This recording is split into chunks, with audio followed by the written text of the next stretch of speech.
departures not for the sake of making departures, but making departures so that we create something new. So, if you ask me, if you look at any standard book on research methodology, you'll find research is not very different from what in the Indian thinking tradition we call sadhana. So, all the saints and sadhaks of the past in our country had been doing research on different aspects of life, philosophy, religion, thought, Atman, Brahman, if you wish. So research is a pathway to a higher form of truth. But then, let's not talk about just an abstract way. Research is sharing our discoveries. But then there is a difference here between sadhana and research, modern day research. The sadhak, the researcher of the older period, never felt obliged to share his research with the community. Whereas as modern day researchers, whether you are in a college or in a university department or in a laboratory somewhere or in a research institution, because you are funded by the community to do research, because you are in a way helped by the community to find a certain passage to truth, it is our obligation to share the results with our community. And by community, I do not mean a huge community of the state, a huge community of the country, but then a community that recognizes and understands the work that I have done. So that is why the modern day researcher shares his or her research with a community of like-minded people. There is no need at this point of time for every researcher to go to the road and share their research. At some point of time, through some process of filtration, our research will go to the mainland, go to the people, but then the primary value of our research, the primary sharing point, port of call of our research has to be the community. And this is an intellectual, scholarly community that understands the meaning of our research, and that's why the second definition of research, it's sharing our discovery with a community that knows what we have been doing. So the first one, finding truth that has not been found before. Secondly, sharing truth with the community in a manner that is understandable, in a manner that is transparent, and in a manner that is credible. So sharing. And which is where I believe we begin with this whole business of the logic of research. Logic. How does research proceed? When do you do research? Why do you do research? And you can do research to find out the best car in the market. But then, you go to a researcher, they said, please find out the best car for me in the market. The researcher will always ask you, best in what sense? The researcher never asks a question without also looking at the context, without also looking at the many qualifiers, without also looking at, you see, the likelihood of the findings being used by a certain kind of target category. So when we do research, we look at the past, which is the context. We look at, you see, the present, which is where the research would be done and how the research would be done, who would be doing the research, and finally would be looking at the target group. So you see, like all good reading, there is a formula in English studies. You'll find that formula in social sciences. That is a formula that in education we call the 5W formula. Okay, that is the first technical term that we'll be using. The 5W formula. Now, what is that 5W formula? When we do research, we ask a question. And then, the question could be arranged in any of the 5 different ways that I'll talk you about. But then let's begin by asking, supposing I want to find or do research on the use of cross-dressing, men dressing like women and women dressing like men, women dressing like men, or boys dressing like girls or girls dressing like boys in Shakespeare's plays. The the use of cross-dressing in Shakespeare's plays. Why do you want to do it? Why do you want to do it? So there is one W. The W is why. Somebody wants to check, the most useful car in the market. Why do you want to do it? Who wants to know? Somebody wants to say, the most advanced research journals in English studies. What is it for? Somebody wants to ask, is it the possibility that Einstein had borrowed his theory from an Indian saint? How did you know? Where did you get it? So what have we seen? We have seen why, we have seen what, we have seen where, we have seen who, and we have seen finally which. Which Einstein book are you talking about? So in a way, the logic of research could be framed with this 5W formula, the 5W question, right? 5W, who, where, which, what, when. And then when you do that, you might also want to know, are they always in this given order? No. Depending on the kind of research that you're doing, the order of the W will keep on changing, but then we'll come to that later on. So when we write a paper, when we do a project, when we look at, a research proposal, we would be looking at primarily a logic, a sequence,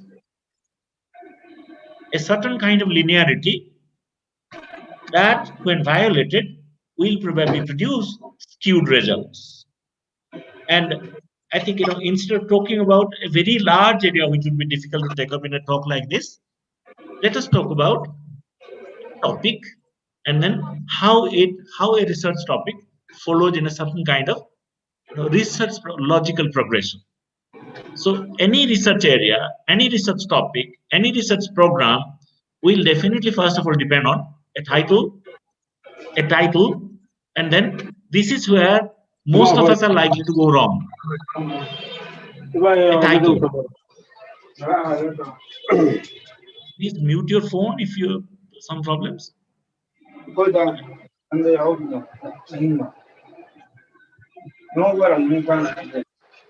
Somebody is talking, and please mute your phone, and then I suppose we can begin what we wanted to do. Please either put your phone on silent mode, or maybe if you need to talk, please just actually maybe take a small break and talk. Okay, and then come back. Oh, thank you. So when we do that, the first thing that we need to know is how to frame a proper title.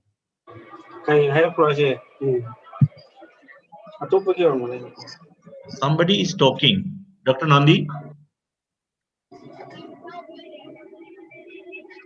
Dr. Chakravarti and Dr. Nandi, can you please advise that gentleman or lady to stop talking?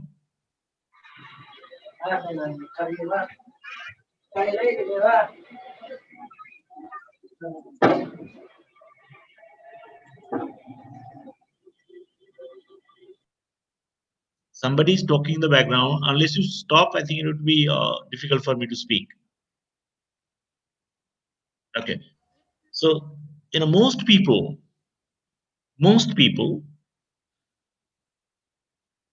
need to learn all of us need to learn how to write a proper title.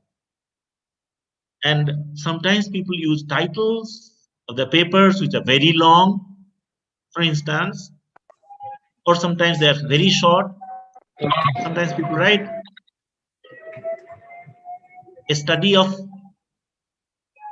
rice eating habits in Lower Assam.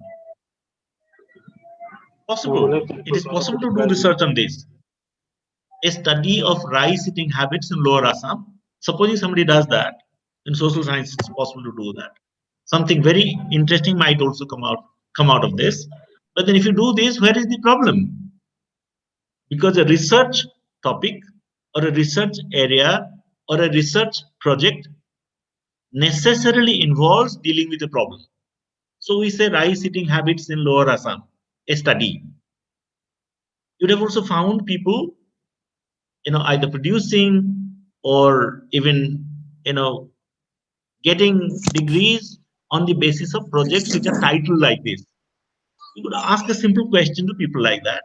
Where is the problem? That every title that we choose to have for our research project must be, in a way, a statement of the problem that we want to investigate. So the title is not simply a title. The title is in many ways a synoptic account of the problem. So we need to first of all choose a title, make it specific, but then never make it so cryptic, so short that others do not understand what the title wants to do. You get me? In other words, the title is almost like this is the road or the gateway leading to a house. Whose house is this? Okay, remember, whose house is this? Mr. Chakravarti's house. Whose house is this? This is Mr. Ali's house. Whose house is this? This is Mr. Dhor's house. Whose house is this?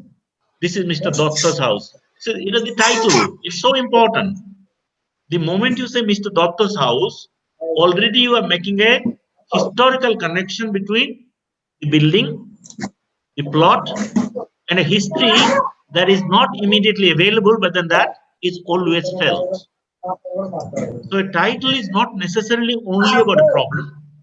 It is also about history and the context.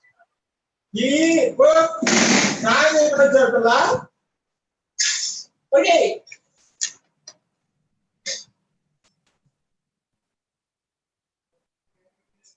I don't know, there is somebody who is inside the system and he probably also wants to speak. No, I think the one thing that you can do is, unless you are speaking, please mute your mics. Unless you are speaking, and except for the coordinators, even the coordinator, unless they're speaking, I don't think there is any need for anybody to keep their mics on. Please mute your mics, so that way it will be useful. And then even if you get background noise, that background noise will be filtered out automatically. Excuse me, sir, are you sharing the content from some PPT or directly? Directly. Okay, sir. Directly. No, I think what you can do is you can mute the others, and when they need to speak, they can always tell you. Then we can then allow them to speak. Is that all right, Dr. Chakrabarti? There are some people who are, who have not muted their mics, so there is background noise, and then that is creating issues. So anyway, so the first thing that we should do is we should choose a title carefully. Yes, sir. Yeah. Yes. The title should be, as I said, the title should be specific. The title should, by itself, also contain some indication regarding the problem of the research topic. The title should, as I said, whose house? Mr. Datta's house. We are not talking only about the house then. We are talking about a house which has a history. Mr. Datta's house. Not just any house, right? So that way the title should also be an indicator of the history and the context of the problem. And that is not the only thing. You have the problem, you have the context, and then what is more important is the title should contain two other parts. So I said, please remember, the first one is the problem. Otherwise, there will be no need for us to write an essay. The second one should be a context. PC, problem, context. The third one, and for a researcher, that is a very important thing. The third one is a qualifier. Okay, so when you say Mr. Datta's house, you also give a street name. You have a house number. you have a district, you have a state. Okay, all these little additions that you always write while writing about an address would be the same logic that you'll be using while choosing a right title for your research area. 27A, Parliament Road, Delhi, this part, 7, and then you write. That is done. Okay, so when we talk about a topic, we talk about a problem, we talk about a context, we talk about qualifiers. When, in what context will this problem be available to us? When and in what context will this problem be meaningful? And once we have done that, so please mark this, we have a problem, we have a context, we have a qualifier, and once we do this, we have two more things to add. We have, have to give some information on the frame, conceptual framework, the method, or the critical term, or whatever technology we have used to explore the topic that we have explored. So what do you have? We have the problem, we have the context, we have the qualifier, and we have the method. Okay, the method here could be a keyword, could be a critical concept, and then you see that one more thing is left. And then we must, while writing, choosing a title, must also keep the title very close to the road that it takes. We know that the river goes down, so the river cannot be presented climbing a mountain. When you draw the picture of a river, you cannot present a river flowing upward and going towards the mountain. So it must be presented, it must be put, it must be placed, located in such a place where the river must look like flowing down. So in a way, the title kind of connects you to the problem and the result.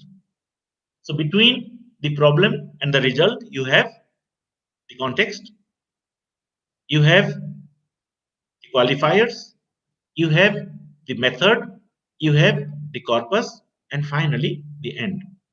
So when we look at a title, let's say the title that I used in the beginning, which would be of interest to students of literature, the use of cross-dressing in Shakespeare's romantic comedies.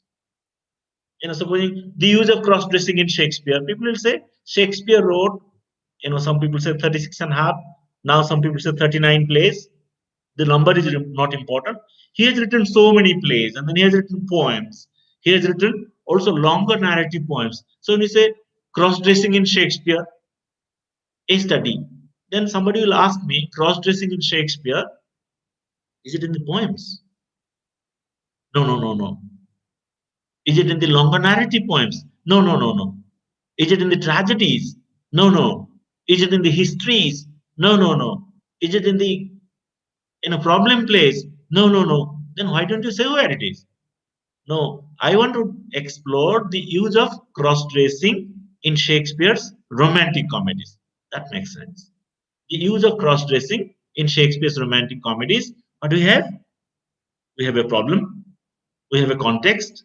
We have also some qualifiers. Romantic comedies, not everywhere. We do not want to talk about the entire world. The use of cross-dressing in Elizabethan England, that would be a huge area. The use of, so we come down. So because in research, we always, kind of whittle down what cannot be handled. So making it shorter and shorter and narrower and narrower. So we come to that. Somebody speaking. So once we go to that, we also say a study through Shakespeare's romantic comedies, and then we might also give a certain perspective. Now, what is it? A new historicist study. Now the methodology is given. So look at the way the use of cross-dressing in Shakespeare's the use of cross-dressing in Shakespeare's romantic comedies, a new historicist study, a new materialist study, a textual study, a whatever post-colonial study. So that in a way gives it a certain kind of completion. So a title well chosen is not just being smart. Many people think, sometimes students kind of ask us, sir, can you give a smart title to my essay? See, rather than being so worried about, whether the title looks smart or doesn't, your title should be inclusive, your title should be specific, and your title should be precise. It should be meaningful, in other words. That is done. So title. First step is the title. That is the logical part. And the title saw you moving logically from a problem to a certain kind of end. A study of this kind you have done.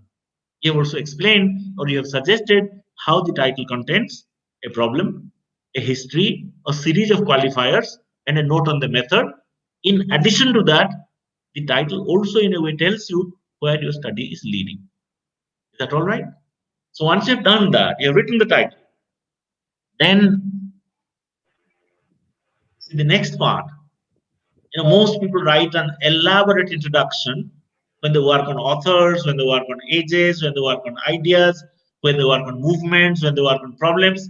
Sometimes people write such long introductions that the reader would, either have problems or run away. So it is always necessary to also learn how to write an introduction. The introduction is nothing but a statement of the problem, because a researcher does not have, the space to kind of talk elaborately about things which are in the background. The researcher has to quickly and critically summarize the background so that the researcher can do what is the most important thing as you begin. Write just about, if you're writing a paper that is about 6,000 words, roughly about 14 to 15 pages, you should not be writing more than, please remember, 75 to 100 words on your introduction. 6,000 words to maximum 75 words. Many people will write 3 pages of introduction. Nobody has the time to read it. That will only distract the reader. So quickly get rid of the introduction, but then say something that, that in a way, when you are introduced to another person, if somebody gives a very, very long introduction, the other person will not be interested in you. The other person might suddenly lose track. So it is always better to make the introduction, as I always say, make it quick, make it polite. Not brusque, not abrupt, but then it must also happen in a manner that, the real subject is not lost. So that is why introduction should be such, maximum about 100 words. Introduction should contain a history of the thought that you are trying to put in. It could be your thought, or it could be the thought of the discipline, or it could be also the history of the problem. Introduction. And then bring. The most important part when you write a research project, write a research paper, is to identify and clearly articulate what people call the aim. I always advise my students, and I say someday, some of you might become the best writers in the world. You might write, papers which will be accepted by, big university presses and their journals. Until you do that, please write one sentence that has to read like a well-cut diamond. And what is that sentence? The sentence is, the aim of my paper is to do this. The aim of this project is to establish this. The aim of this project is to X. The aim of my proposal is to, whatever you do, if you write your objective, this aim clearly and properly, please believe me, you would have written half your paper. I would say 70% of the paper gets written when you write your aim, that first crucial sentence correctly. When you write it well, write it correct. Okay, the aim of this paper is to establish a diversionary role in dramaturgy for cross-dressing, especially when we examine Shakespeare's romantic comedies from a point of view of this and this kind. So we establish, but don't make it very long.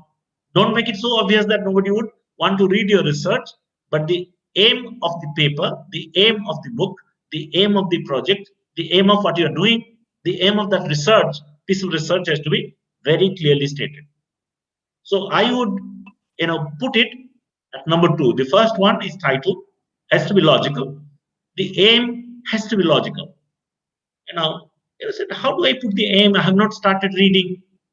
Which is when we always tell our students, I think, colleagues who have already finished their research or are doing it, have gone to starting the work, would know that you do not write the aim just arbitrarily. To write your aim, you'd have been doing preliminary reading, you'd have been doing a lot of preliminary reviewing, you'd have also doing what is called pre-reviewing. And at that stage, you know what your research is likely to lead you to. So you write an aim or objective and then go ahead. After that, it's not just aim. Aim is, I want to do this, not that, not that. And then people also ask me, should I write, I want to do this? Or should I write, this paper aims to do this? Should I write, this chapter hopes to do this? You see, again, I think, there are reasons and there are logical reasons why once upon a time people said this paper wants to prove, this experiment wants to do, this chapter wants to. Now you can always write modern research, today's language requirements do not prohibit you from writing, I wish to explain this, I want to do this, my aim is, that is all right.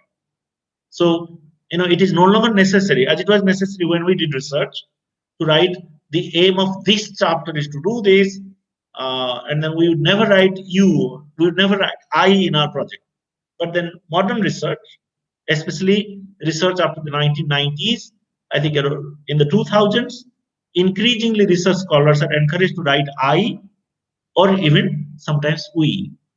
In the sciences, it is more of we because no experiment is independent. You always work with somebody else to finish an experiment. You don't do it alone. So instead of doing, and then behind you, very actively involved with your research, would be a supervisor in the sciences.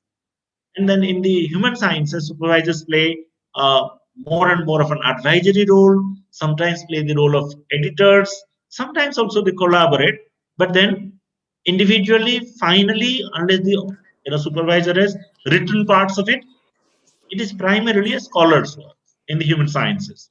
The more original, the scholar would have written more, supervisor would have supervised. So I or we doesn't matter, but then we do not anymore write that impersonal, the aim of this chapter is to do this, right? Okay, so done. And so what do?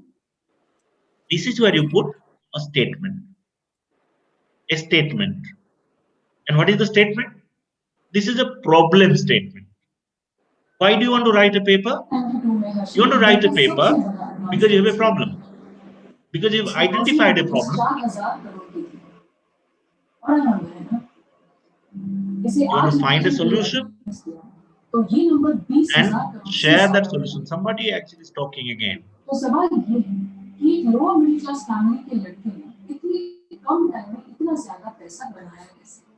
It's Pritika. जैसे हर्षद का पहला shot था cricket, काफी अच्छा spin बोला था। सबको लगता था इंडिया में से रणजी ट्रॉफी तो खेल ही जाएगा। पढ़ाई में कमजोर था, तो कॉलेज में लाइव क्रिकेट घर बार खेलते और सपने देखते थे। I suggest that the host can, take her number out and call her to tell her that she's creating disturbance. लेकिन फादर की fail Because I think she doesn't know that the mic is on. और घर चलाने के लिए हर्षद ने हर छूट। Please, actually, one of you has perhaps your mic on, and so there is sound, and I'm sure actually you have this minimum courtesy for everybody, including the speaker, that when you are in a session, please mute your mic and please do not talk to anybody from that. If you must talk, please just go out or switch off your mic so that you can talk and do whatever you wish. That's all right. I think that much of protocol is necessary. Otherwise, do you talk to your friends or your family when you are in a class? Please just don't do that, because that is distracting and that also wastes time for everybody. So once we are into the statement part, we try to share a problem, and we suggest that everybody sees cross-tracing, but then nobody talks about it. Nobody wants to know why cross-tracing is required, and nobody wants to know why cross-dressing has to be interpreted. Cross-dressing, boys dress like girls, or girls dress like boys, men dress like women. Who knows? Maybe then we want to know. It's the business of a researcher to know what others don't know. It's a business of a researcher to find out what others, were not interested in. Nobody thought there was a problem. Nobody thought cross-dressing was a problem. Did a man use a woman's clothes because he did not have money to buy clothes that we, ordinarily buy for men? Or was he trying to give out a message to somebody that, when we think about the sexual lives of people, sexual identities of people, there might be cases where somebody might be saying, well, I am a woman in the body of a man, so I occasionally wear the clothes of a woman, or the other way around. Somebody might be doing something else. In Shakespeare's comedies, women normally, or men and women, when they cross dress, there is always a kind of dramatic role that cross-dressing plays. And so we have tended to ignore the importance, the social formation of cross-dressing. And then now when we analyze it, check it, we might find something very interesting. So that is why we find that cross-dressing is a problem that needs to be investigated. You share the problem with someone. And where do you find the evidence?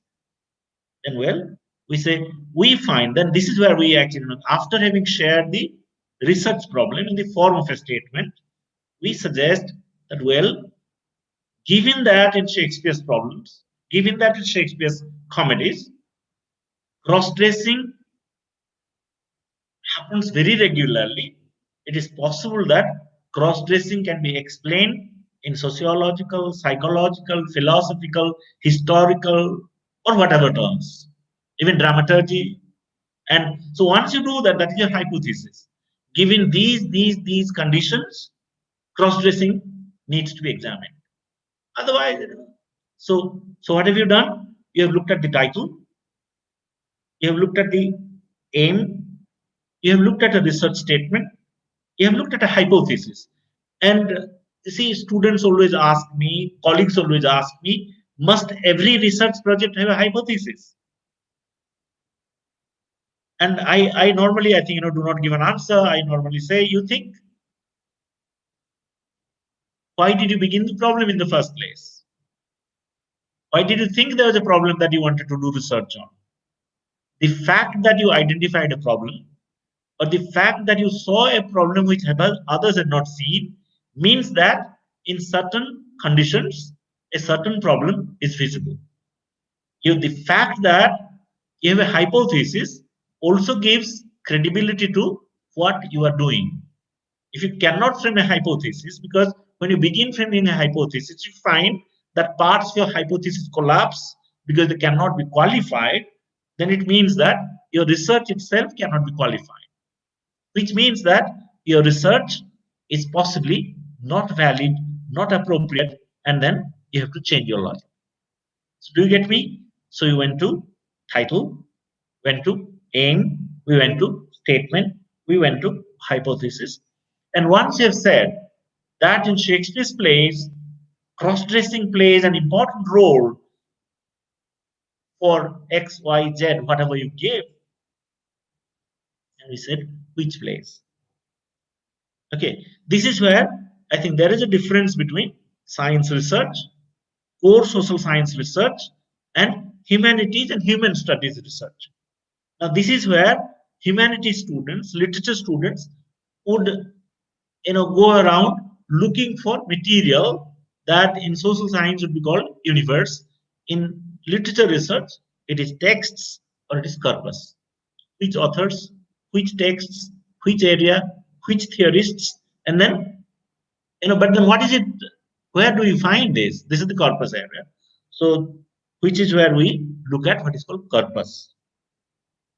And once we have the corpus, then we say, well, now that we know where this problem is seen, is there a method to talk about this more clearly? People always think that research methodology is a given. Okay, I'm going one step ahead so that I can come back. This is where once we have talked about statement, once you talk about title, aim, statement, hypothesis, contention, and purpose, we are, required to look at, the how of it now. How, okay, where, which, and everything we have done. So how? How do you look at it? What is the method? What is the way? Is there a best way? Is there a good way to find, ask questions, seek answers? So when we ask questions like that, what is the method? Is it statistical? Is it quantitative? Is it qualitative? Is it, then in literature, of course, we have others. I think I'll talk about that too when I address myself to literature colleagues actually a little later, maybe specifically. Then I think we arrive at possible methodological engagements, possible methods. In the sciences, when you are in physics, you are in nanotechnology, you are in material computing or organic chemistry, you more or less already know what the problem is and where the problem can be investigated. Whereas in the social sciences, in literature, in the human sciences, you do not always have methodological clarity as you begin your research. And see, that would be one of the major differences between core social sciences subjects who are doing research in sociology. When you go to sociology, there will be different kinds of methodologies in sociology. But then you know that you will be doing a survey, you'll be doing a questionnaire method, you'll be doing ethnography. But then when you start reading literature, doing literature, as a subject, there will be methodology. But then methodology comes only after you have looked at the corpus, not the other way around. Whereas in the social sciences, sometimes you go with a method and inquire, do that in literature, but then that will bring skewed results. So that is why we define the method after having made a certain kind of hypothesis arrangement, a certain kind of identification of corpus, then we talk about methodology. Now, in the social sciences, in the in science, you know actually what lab will go to, what instruments you'll be using, and then every instrument will also carry with it a history and a context and a philosophy. Instruments are not just instruments where you make numbers, you create numbers. Instruments also have a philosophy behind them. Similarly, when we do research in human sciences, when we talk about methodology or methods, we talk about a certain kind of philosophical investigation. How do we talk about clothes? Do we talk about clothes only as what people wear? Or do we talk about clothes as social historical formations? Clothes have evolved historically. Clothing materials have evolved, fabrics have evolved nationally, continentally. Is it silk? Is it cotton? Is it X kind of cotton? Is it gabardine? Is it jeans and other such things? So when we look at dress material, we look at clothes in the human sciences, not just as fabric made of X or Y or Z kind of material. We look at fabrics as social formations. In some countries, a good dress means uncovered knees. In many of these South Pacific islands, men wear clothes which actually go up to the knees, and women, of course, wear full clothes. So men's clothes looks like frocks, and there are social formations. If you go to South India, you will find men, rolling up their white, dhotis and then wearing it like lungis. But then why do they do it? It is not because, it's just a choice, an individual's choice. There are historical backgrounds. There are geographical, climate-related issues. And clothes are not just questions of style. Clothes are not about social formations only. Clothes are always about, clothes are not just about, individual choices and styles. Clothes carry with them a very long and a very interesting kind of cultural history or cultural histories. So if you look at a piece of clothing used in Assam, used in Hailakandi, let's say in the 14th century, that piece of clothing would never be just about the person who wore it. It is also about a person's social belonging, class, formation, area, monetary power. So when we talk about cross-dressing, you see, we tend to then look at clothes as this and that, but then now this research project is telling you when we examine cross-dressing, we are examining not only choices of clothes, we are also looking at choices of identity formation, we are looking at choices of sexual identities. We are also looking at a certain kind of economic content that we have not articulated, which is where we need to articulate the methodology part. And in literature, in human sciences, methodology, as I always said, is nothing but identifying, a theory of the world to exactly pinpoint a problem of a specific point. Let me repeat, there is a theory of the world to examine a specific issue. That specific issue could be about me, could be about us, could be about a group of people who believe in similar things, the greatness of Shakespeare, for instance, or it could be about the larger world of literature and then the meaning that literature brings to our lives. So there would be a theory of the world, and there would be a theory of the world being utilized to look at literature in our little circuits. So there is a connection between the world and the self, and every methodology worth its name tries to, articulate a transparent relationship between the world and the self, whether it is in history, in social science, in political science, sociology, social work, literature, women's studies, gender studies, call whatever you want to call it. There is a relationship between the world and the self, or a larger community and a smaller community, or a community and a person. And then when this relationship is articulated in 25 different ways, there will be 25 different theories. And when we pick up one theory, one concept, and try to utilize that concept either in the same form or in a modified form, we are in the world of methodology. That is why when we do methodology in literature, we do not necessarily look at large philosophical texts, but then look at problematic areas or problematics identified by philosophical texts, which are sometimes used to read literature, or the other way around.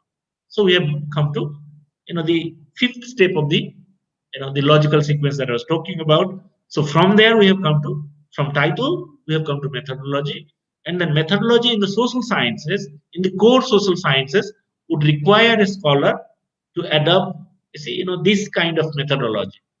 And when we do literature, when we do English, for instance, we do not necessarily always identify the methodology by a name, but then we might pick up a few key terms that would help us identify the methodology of the tool of reading.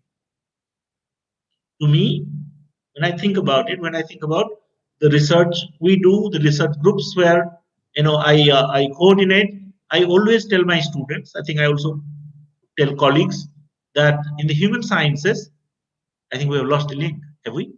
In the human sciences, methodology is expressed through terms, through key terms or keywords, and then this is where I find something very interesting happening to people when they write papers.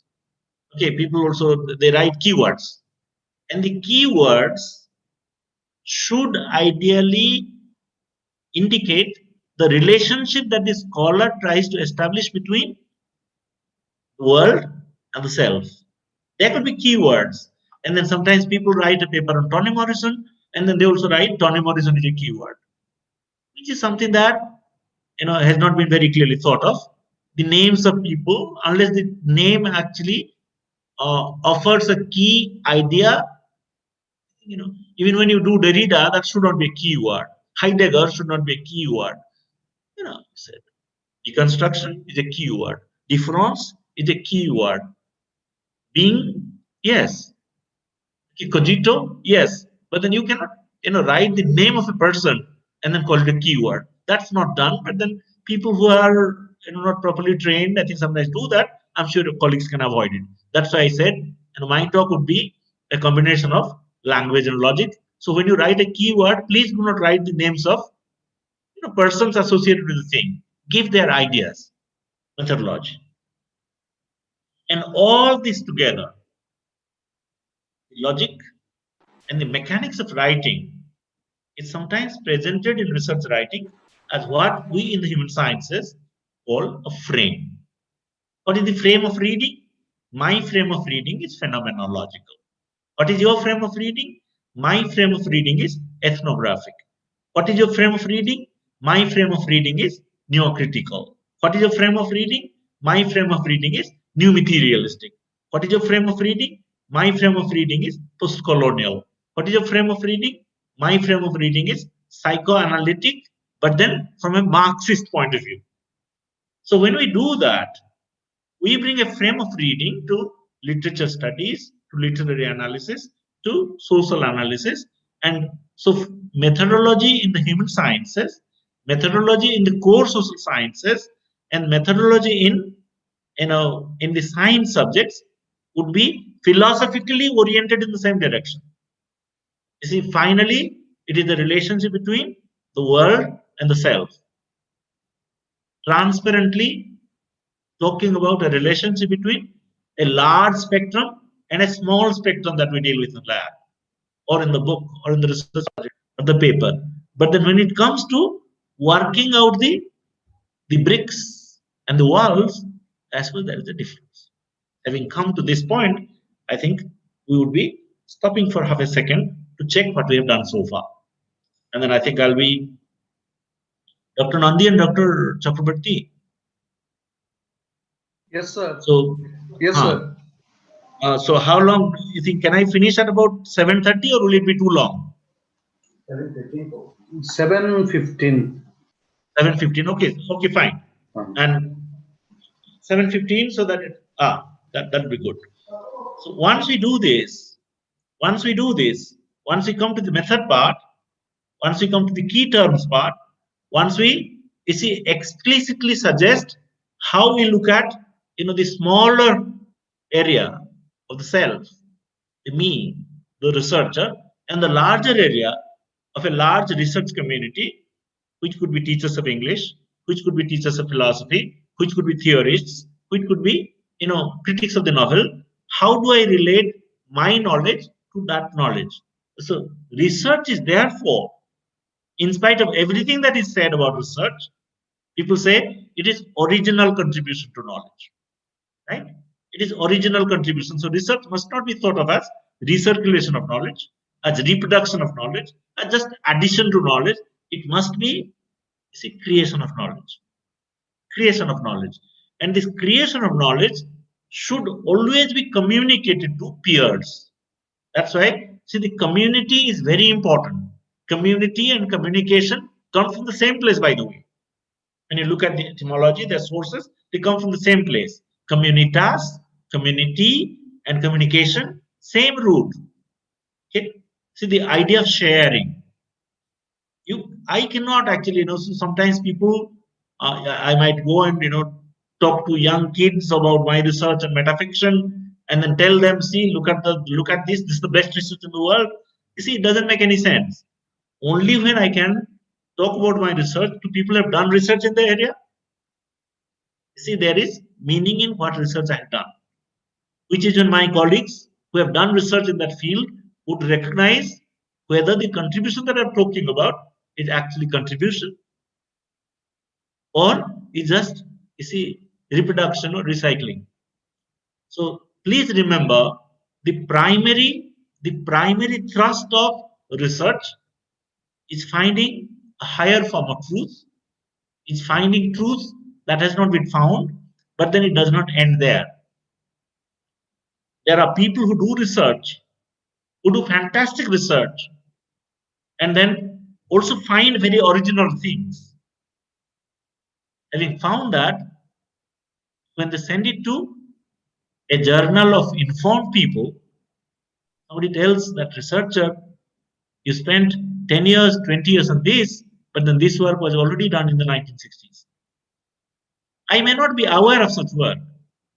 So that is one of the devils of research, that unless you have done your work properly, unless you have done your review properly, unless you have checked your sources properly, unless you have found the gaps with knowledge of the peers, you might actually end up reinventing the wheel, which may not be a very, very meaningful idea.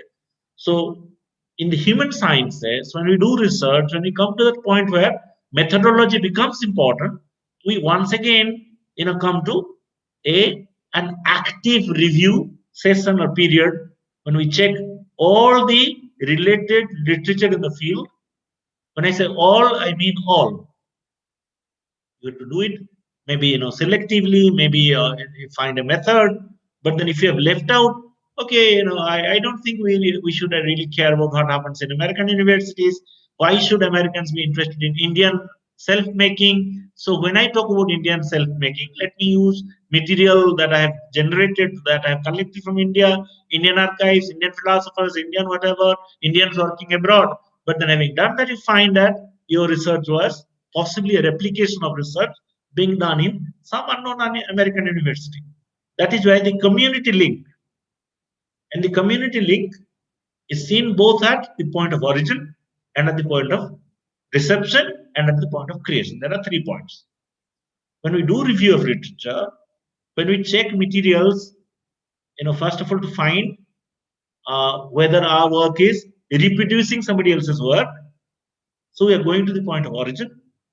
When I do that in Tezpur University, in Assam, in India, in 2020, I'm looking at the present. So the context is provided for by the research of the past. The context for research is provided by the investigator here and now, and that this has to be shared with somebody who knows the route, who knows the possible results as well, who can think about the possible results. That's why sharing this with the peers is so important. And in most cases, in Indian universities, let me repeat it, there is no practice or habit or culture of sharing these pre-research findings, because see, many people think that if I share my pre-research findings, some other unethical person will steal my pre-research finding and go and register for PhD in some university, so I would have lost my research. When the world was not so complicated, just about 20-25 years ago, you'd also find exciting proposals landing up in your post box. Somebody would have asked you from some unknown place, some known place, saying, I've been working on this now for a while, do you think this is a possible area? Those days, see, even the dishonest researchers never try to steal a project that was presented to them in that fashion. Now people are very wary. They do not want to share pre-discovery, the pre-publication results with anybody, because that would be troublesome. So anyway, that's a part of something that the vice chancellor was hinting at. So you see, at every point of time, it is possible that your work, your hard work, will be stolen by somebody. So you have to be very careful about sharing your research, sharing your reviews with people. But anyway, that's so. Once you have done this review, once you have found the gaps, then you say, well, we have now chosen the frame. So part 1 in our kind of research would be beginning with the choice of a title and moving through title, aim, statement, hypothesis, contention, corpus, methodology, and combine that with review of literature. You have the entire frame or apparatus for beginning your analysis. You have the texts, you have the method, then you do the analysis. And when you do the analysis, which is very important, when you write a small paper, the analysis can be integrated with your methodology as you begin writing, and then can be expanded as you start talking about the texts. So a brief mention of your analytical procedure when you use the critical terms, but then as you come to your corpus and you start analyzing, your methodology will be explicit. Do the analysis, then you move to, only analysis is not important. Sometimes people also write cross-dressing in Shakespeare's romantic plays, Shakespeare's romantic comedies, and analytical study. I think I don't want to make fun of anybody. I don't want to actually also undermine anybody's work. So all research writing is analytical writing. To say that would therefore be tautological. Analytical in what way? You just simply cannot write actually an analytical study. That's a very idle way of presenting your research. Cross-dressing in Shakespeare's romantic play, an analytical study. Analysis in what way? That's how we had suggested that we must also qualify. We must say actually analysis, but an analysis of what kind? New historicist analysis, post-colonial analysis, post-material analysis, new materialist analysis, phenomenological analysis. Once we do that, then I suppose we have actually, once we've done the analysis itself will suggest what kind of inferences or conclusions or findings we have arrived at. So any research paper, any research project, any research topic, any doctoral dissertation, MPhil is no longer credited by the NEP, which is the government's choice. But then when you write a dissertation, whether MA dissertation, small paper, big paper, whatever, see the movement or the logic never really changes. So once you come to the analysis, then you can clearly say what your findings are. And then, so this is where the idea of apparatus comes to very important. How do you analyze? When do you quote? Why do you quote? Is it necessary to quote everybody you have read and used? These are things that I think need a little bit of comment. And why do you quote? You quote not because you want to show off your knowledge, that you want to show to your readers that you have read 75 books to write a 3-page paper. Not really that. As I said, and then let me say this at the risk of repeating myself, that truth, the pathway to truth in research is a shared pathway. You have played a small part as a researcher in a large community of researchers doing that work. And then it is necessary, therefore, to transparently, honestly, and diligently report the quest, report the results to the community, which will use your result to fill up a small hole or to, make a brick wall. So it is important, therefore, to suggest as you reading, as you start reading, analyzing, to suggest, to explain, to also, offer these little signposts. This journey has not been a lonely journey. This journey has not been an independent journey. This journey is always, in the company of people who might be dead for 50 years, but then they began that work. So in a way, humanities research is never a linear. It's never a linear. There will be either side-glancing details, or there will be a stream that automatically and logically connects your research to the research of, let's say even the 1920s. But then it has evolved. And your research is in a way an attempt to address that evolution and to position yourself or situate yourself in that evolutionary map. And once you do that, you quote. You quote not to show your knowledge. You quote to show that you have learned from a certain kind of road. The quote is like a road, or the quotes are like a road.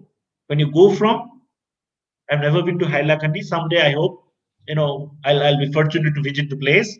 How do you go to Hailakandi? You always carry, as you go, take small photographs, and we had tea there, we had, stops, and we took lunch, we got off, we looked at the river. So all these stories that you say while talking about your journey, quotations are those stories, but important and authentic stories. You hide something, you're hiding a part of what you have learned from the tradition. That's why it is necessary to acknowledge. Every single thing that you have learned on the way, there could be broad acknowledgements and there could be specific acknowledgements. Broad acknowledgements can be put in the form of critical summaries. People like X, Y, Z have done this, and then so. But then when I've used a specific method, a specific tool, a specific word, a specific interpretation, and then presented it as a part of my research, I am obliged to cite what I have quoted and why I have quoted X or Y or Z. Okay, so it is necessary for us to acknowledge what we have borrowed, because research is, in spite of the appearance from outside, research is not a a lone fox activity or a lone wolf activity. Research is part of what I call a community activity. You work as part of a research community. So when you find something, it is necessary that you share the knowledge with a larger group. And then when the knowledge is original, your group will appreciate it. If the knowledge is, repetitive, your group will say bad luck, but then better luck next time. If the knowledge is a rehashing, reproduction, repetition, hidden repetition of somebody else's research, then well, then it brings nothing. So that is why it is so important to look at research as a community activity that is, mandated to create, contribute, but then in and then there I'll be using another word: challenge, create, and contribute. And then depending on where you are placed, depending on what kind of your research you are doing, so which word comes first depends on you and depends on. See, when you talk to your students, you contribute to their knowledge, you challenge their knowledge, and you create their knowledge. Which one you do more, which one you do more often, depends on your personality. But then please believe me, all the three are equally important, because all the three lead you to, highlighting and transparently highlighting the logic of research. Why do you want to do more? I want to do more because I want to share it with my community. And then to my peers, I said, I have found this. To my students, I said, well, I have found this, but then you can take up and then build on this. So that is the logic of research. When it comes to the language of research, in 3 minutes I'll speak this. See, there is no simple formula. Most people perhaps do well to follow a book.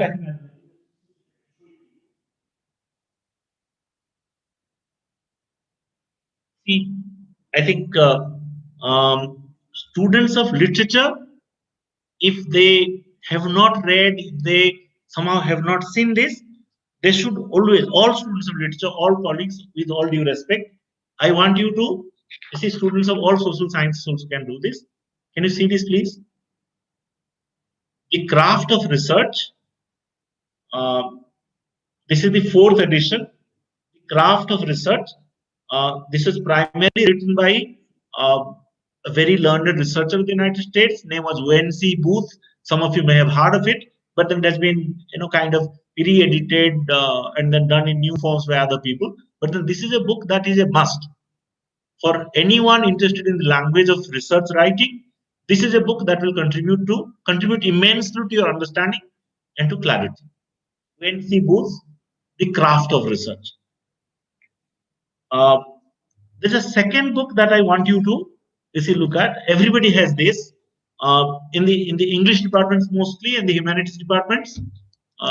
This is actually a book that we always see as the Bible of research method in English studies. This is the MLA handbook. This is the 7th edition. I have the 8th edition also somewhere. But then please do not throw away the 7th edition if you have the 7th edition. Because section 7 of this book, the MLA handbook for writers of research papers, you have the 8th edition new, but then the 7th edition in 7th section.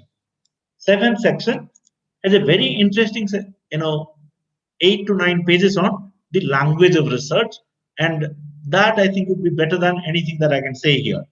This is second. There's a third book that you should study, and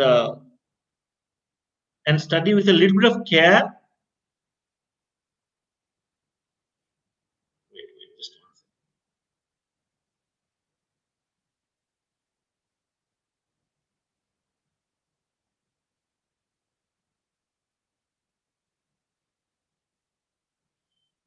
Just one second.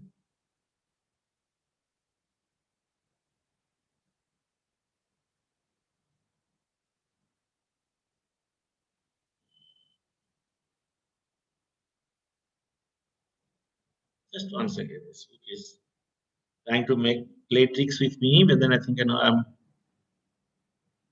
Okay.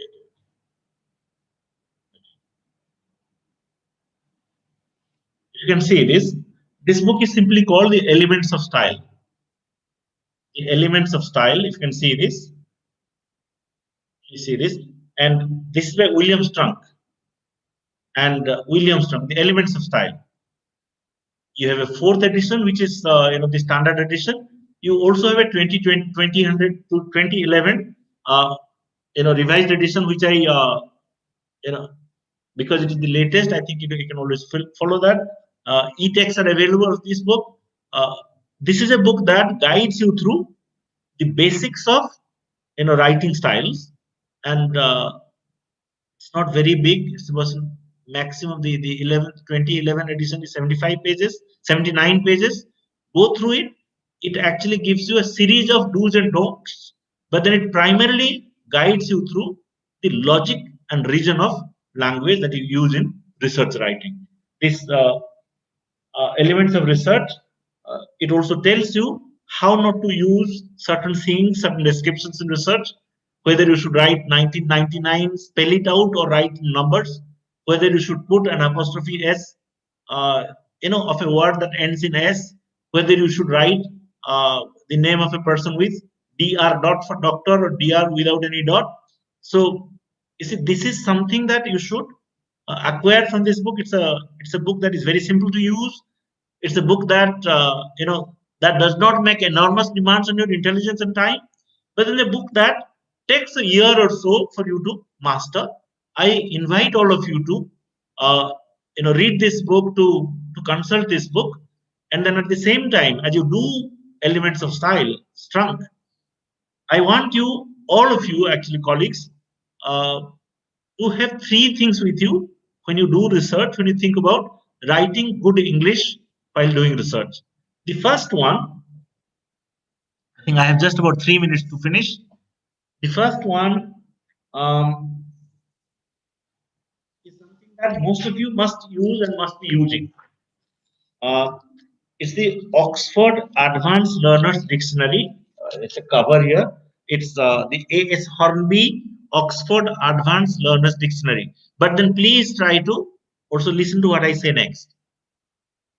Oxford Advanced Learners Dictionary guides you through the usage of words. Sometimes because it is a foreign language, sometimes because we haven't ourselves learned the uses of the word, we end up making absolutely embarrassing mistakes, use non-intransitive verbs in transitive forms, use plurals of words that do not have a plural, use spelling that we think is correct but then is not.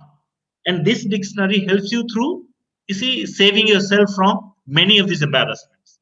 But then all good things also have their limitations. This is a dictionary that uses words which are in currency. Advanced Learners Dictionary of the current English language. So there might be words which were used in the 19th century, and you'll be reading words of the 19th century. You may not be able to find those here, and then you'll be thinking those words do not exist. So it is necessary for you to have, another dictionary. Let's call it a resource dictionary. This is a daily use dictionary, Advanced Learners. It also has the pronunciation, a very easily keyed pronunciation. Sometimes we end up pronouncing words in a very funny way, and then people don't understand. You need not speak the language like an Englishman or somebody who lives in England, but then you should speak the language in such a way, write the language in such a way that it is intelligible to your neighbor. And so Advanced Learners Dictionary, 1.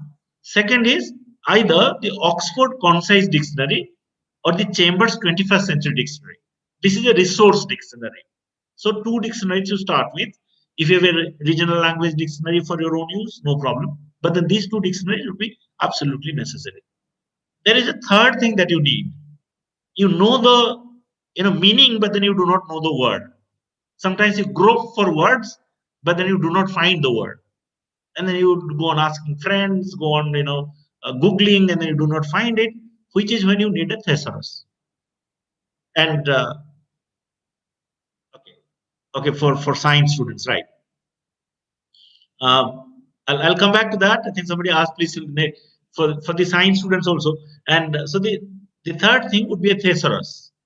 A thesaurus gives you many alternatives for a word that you know, but then a word which could be used in different kinds of places in different ways. So you know one word, it will give you 5 different words, the same one. But then, you see, as an informed researcher, it is your business, it is my business, to use the word in an appropriate place. Okay, sometimes you take a word and use it. Sometimes you take a word and use it and say, chalta hai. No. See, a responsible researcher must not ever use a word whose meaning, I or you do not know. If I do not know a word, let's never use that word. Understand the meaning if it is necessary. Sometimes people use words because words look stylish. They said, suppose there could be a word like, it's a troublesome machine. And then they also find somewhere that there is a word called contentious, and then they have similar meaning. So you said contentious machine. Troublesome and contentious have similar meanings, but then they cannot be ever used in the same fashion, right? So thesaurus will save us from situations, and thesaurus, the best thesaurus would be, you can go for a revised modern edition of what is called Roget's thesaurus, the original thesaurus, Roget's thesaurus, or you can use the new Oxford thesaurus by Urdang, U-R-D-A-N-G. U-R-D-A-N-G, new Oxford thesaurus. It's a revised version of the Oxford thesaurus. And having done that, you see, I would be referring you to the third problem in English writing, reading. Sometimes you may have heard people saying, your English is not idiomatic, so it's not good. That's a terrible thing to say. There is no such thing like idiomatic English. There is no such thing. In a given context, an Englishman or somebody in some other country used a word or used an expression like kicking the bucket for dying. If you now say he kicked the bucket and say that I write idiomatic English, so I write kick the bucket, that is not done. So it is always better to use an idiom that is contemporary, that is acceptable, but then more than that, that is clear and specific. The language that we use must be, first of all, clear. Secondly, should be without any jargons. And thirdly, the most important part about writing good English is you must learn, we'll stop them. Okay, there is a book called BBI Combinatory Dictionary. BBI Combinatory Dictionary. I'll actually mail these to the coordinators, so you'll also get the pictures. BBI Combinatory Dictionary and Brewer's Book of Words and Phrases for Good Idioms. Then that book will also tell you which idioms and phrases should no longer be used by a contemporary user. BBI Combinatory Dictionary and that Brewer's book.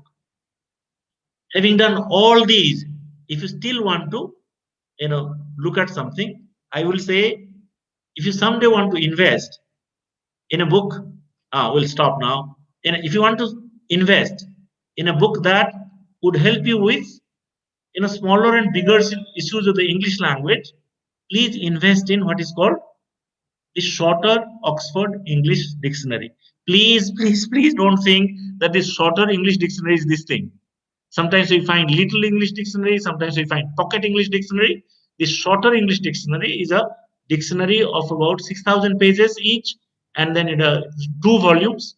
So you have around 10,000 pages, 2 volumes, and about 6,000 rupees. That's you're all teachers. Someday I believe you can invest in that, and then it will be a good investment for full 100 years. And that investment will also take care of the needs of your parents and your children. So, what I've moved you through, or what I've traveled the distance from choosing a title to choosing the right tools for writing English. and PDF version I can share, and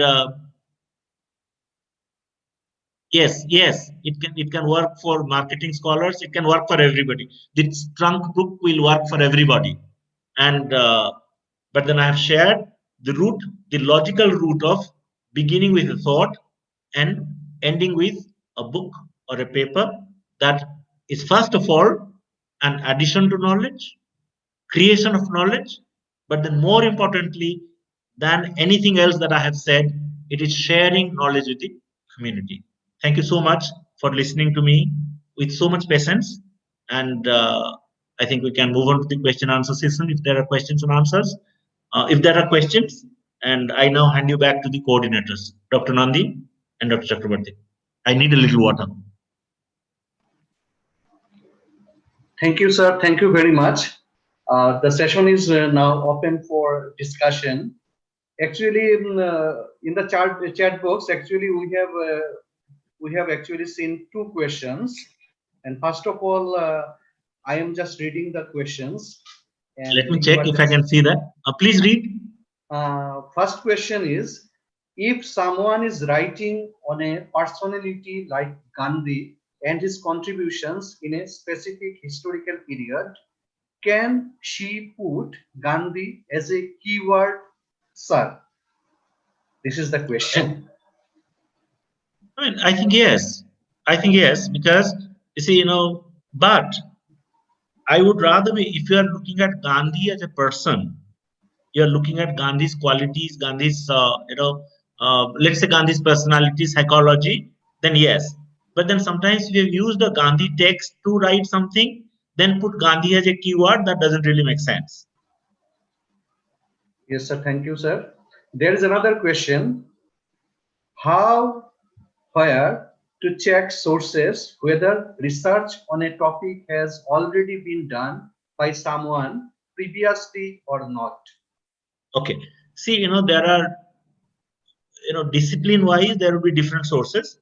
And for English and the humanities and social sciences, you have something called the DAI.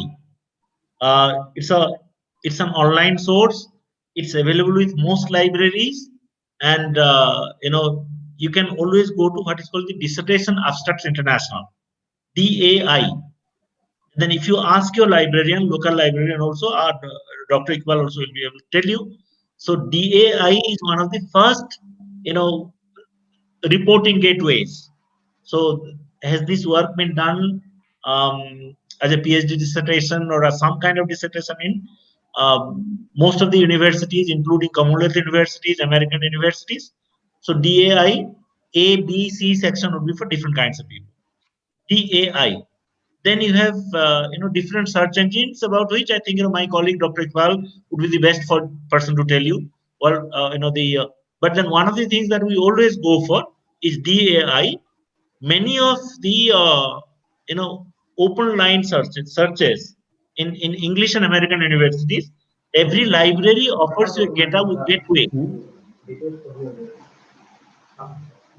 Every library gives you details. I think my colleague Dr. Iqbal can give you actually. He's in a better position to give you that. But then there are sources, and there are, for every discipline, finding the right source is also one of the secrets of doing good research.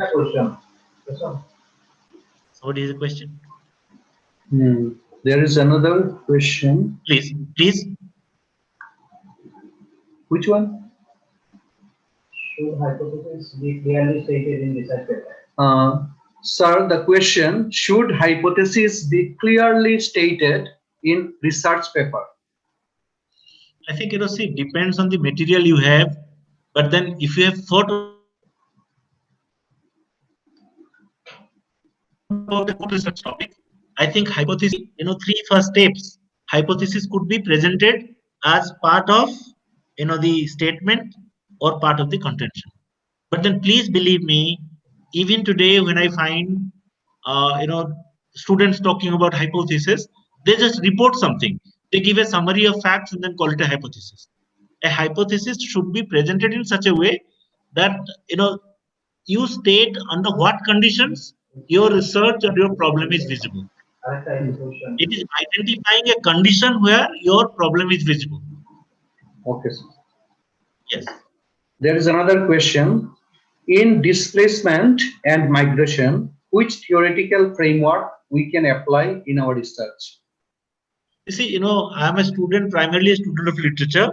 So if you want to talk about displacement and migration in literature, I can always tell you, please use, a Marxist framework. Please use a diasporic framework. Please use a post-colonial framework. Please use even a new materialist framework. Supposing somebody displacement migration, what do you carry when you get displaced from home? Supposing when migrants go away to another country and settle down, never come back. For instance, people of Indian origin in West Indies, they do not have anything anymore. But then there might be little brass lamps they carried 200 years ago, and they still have those. And sometimes they have been transformed into no longer useful daily activity, objects, but they're not ritual objects. So there can be, displacement and the other one that is displacement. And what is the other term? Migration here. Migration. You could also be looking at, new materialist studies of displacement migration. New materialist, because an object there, a small lamp, something which belonged to my great grandmother, a small lamp with which my great grandmother worshipped every day. My grandmother is gone. I do not know. My children don't know anymore what that lamp is for. That lamp has become a melancholy object. That lamp, tells me a sad story about things that I do not understand anymore. Once upon a time, that was important. So these are studies that are called new materialist studies. You can do new materialist studies, post-colonial studies, any number. Okay, sir. In chat box now. Yes. Now the questions are flourishing, sir. But we are yes. just lagging. What you can do is please actually forward these questions to my email. Yes, sir. That's why. Please forward the questions to my email. I'll take a couple of days. Okay, today, sir. I think we have been very busy. We are actually conducting our admission interviews, and we are on for the next 3-4 days. But then I'll look at these questions. Okay, sir. And then I'll send to all the common questions in such a way that you can pass it on to the. Okay, sir. Okay, sir. Thank you, sir. Thank you very much. I bestow my heartfelt thanks and gratitude to you, sir, for giving us your valuable time in our virtual workshop, as well as your lucid but informative presentation on language and logic of research writing. Actually, sir, from the chat box, it is evident that the participants have enjoyed your talk very much, and they are well interested to get a write-up of your informative talk. So I, on behalf of the organizing committee, request right now is not possible. Right now, I think for the next 2 weeks, I think I'm absolutely carried up to my nose. Because of what? Because see, like all of you, we have also been disrupted because of the pandemic. But then our university has started the admission process. So it's an online admission process. You can easily imagine the difficulties that we have. My colleagues have just left after interviewing 82 candidates today. After which, so I think I'll be the last person to go. So thank you very much, and please enjoy the workshop. I say this to the participants. Please learn from each other. Please also enjoy the event. And when you do research, never do research only to get a degree or to finish a paper. Please do research so that you can contribute something, whether in your own small way to your small institution or in a big way to the community.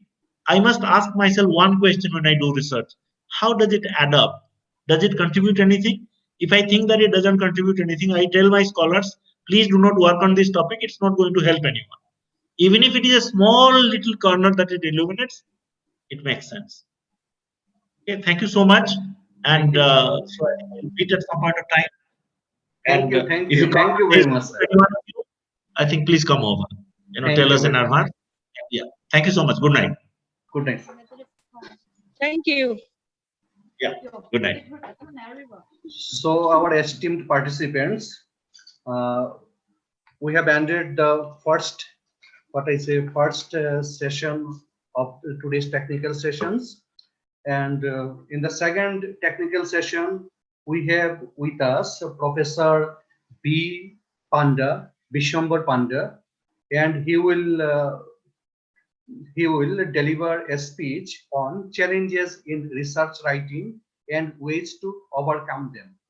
Before inviting Professor B. Panda, it is customary to say a few words on Professor B. Panda. Professor B. Panda is professor in the Department of Sociology, Northeastern Hill University, Shillong. He was awarded Professor Radha Kamal Mukherjee Memorial Award for Young Social Scientists for the presentation of paper at the 21st Conference of the Indian Social Science Association held on October 2001. His research areas include sociology of development, third sector organizations, civil society, social movements, migration. Professor Panda's major research projects are role of self-help groups in promoting socio-economic development, a study of SHGs in Meghalaya, role of international NGOs in promoting development, a case study of 2 international NGOs, aged and their problems, a sociological study, the lives of older people and changing social roles, socio-economic importance of village markets, and empirical exploration, and many more. He has edited a book entitled Civil Society, Voluntary Sector, and Social Transformation in India in the year 2014. Besides this, he has published a large number of research papers in many reputed national and international journals. He also convened a good number of national seminars. He was also the coordinator of UGC refresher course in sociology held in Nehu from 24 February to 16 March 2011.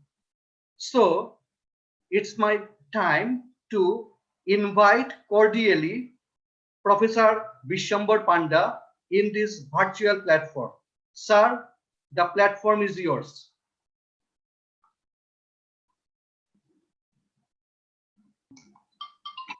Thank you, Dr. Chakraborty. Welcome, sir. The chairperson of this virtual session. At the outset, I would like to thank the college, SS College, Hailakandi, Assam, particularly Dr. Nandi, the coordinator of this national workshop, for inviting me and sharing my ideas and thoughts with the fellow participants.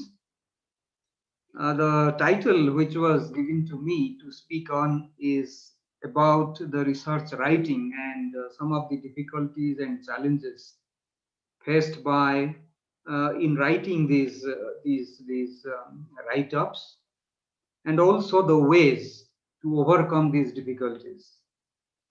So in my presentation, so I have divided my presentation into 3 categories. In the first category, I will be speaking about the importance of research and some of the nuances of the research. And then the second part, I will be talking about the some of the challenges with regard to the writing, the communicating the research. And third part, I will be talking about some of the ways. What are the possible ways to overcome these difficulties? When we talk about research, research, to simply put, is a creative and a systematic way of doing or carrying out a study so that we can add to the domain knowledge.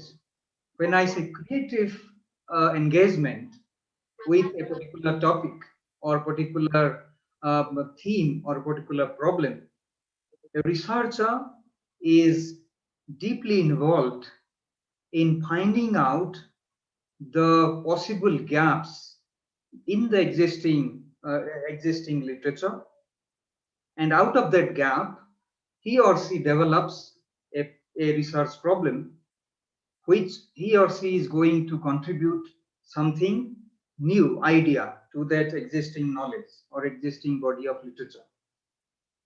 And it is systematic because it is not haphazard way of doing things. In every step, selecting a particular problem till you finish your report writing or you submit your work, then throughout this journey, the researcher has to follow the various steps which are logical, and in each step has to be justified with certain rationale. So that is why it is a systematic way of doing things, and that is perhaps why we call it the scientific research. When we say scientific research, one should also be clear that scientific study is different from the commonsensical understanding.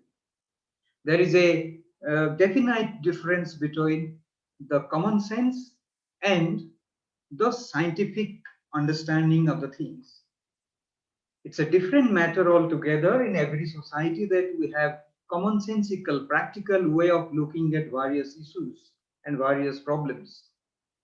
But this commonsensical understanding will not give you a systematic understanding of the things because it is confined to a particular area, particular group of individuals, and particular research problem.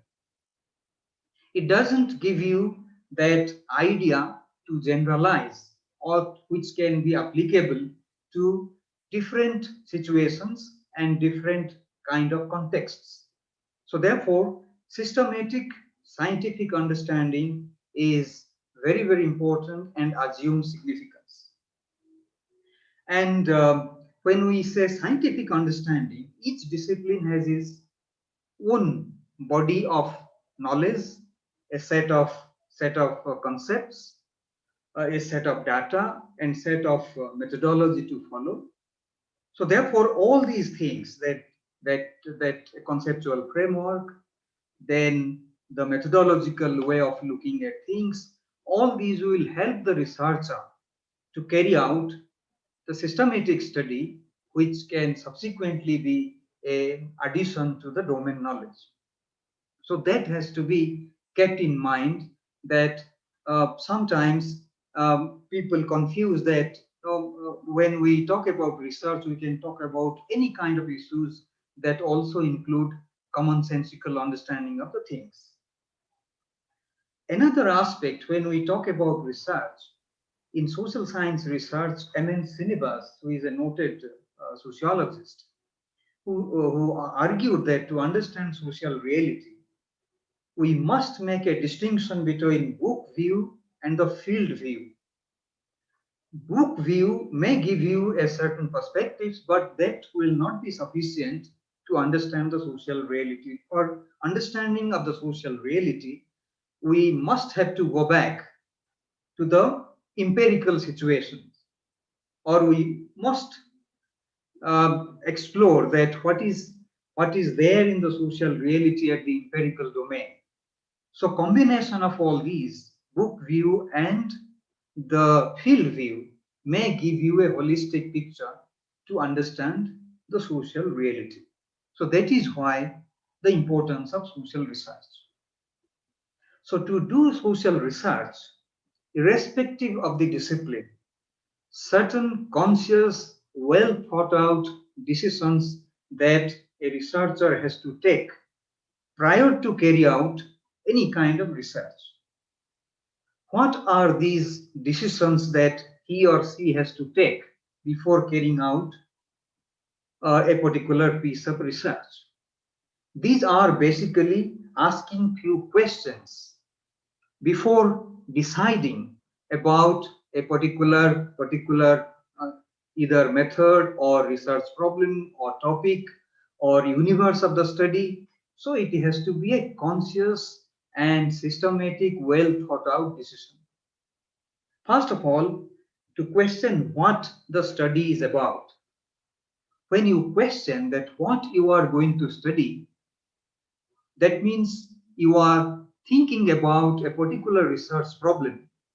And when you are thinking about a research problem, you must also be clear that you must choose a research problem which has relevance, contemporary relevance, and that particular research problem is feasible. You must not take up a research problem which in the latter stage of the research you find it really difficult to execute it. So therefore, first of all, you should look at the scope. When we talk about the scope of the particular research problem, it should not be either too narrow or it should not be too broad. You have to find out a topic or find out a theme which it is possible for you to give justice to that particular topic, and subsequently you will be able to carry out that study. And before selecting any kind of topic, the most and foremost important thing is that it is your interest. Ultimately, it is you, the researcher, has to carry out this study, and it is your interest which will help you to get deeper into the problem, and subsequently you come out with certain kind of meaningful result, and which will be a meaningful addition to the existing literature.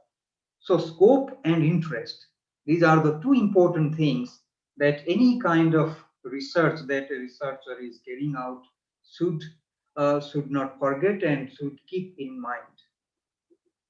So when we are talking about what to study, we are also talking about what should be your research objectives. What should be your research questions?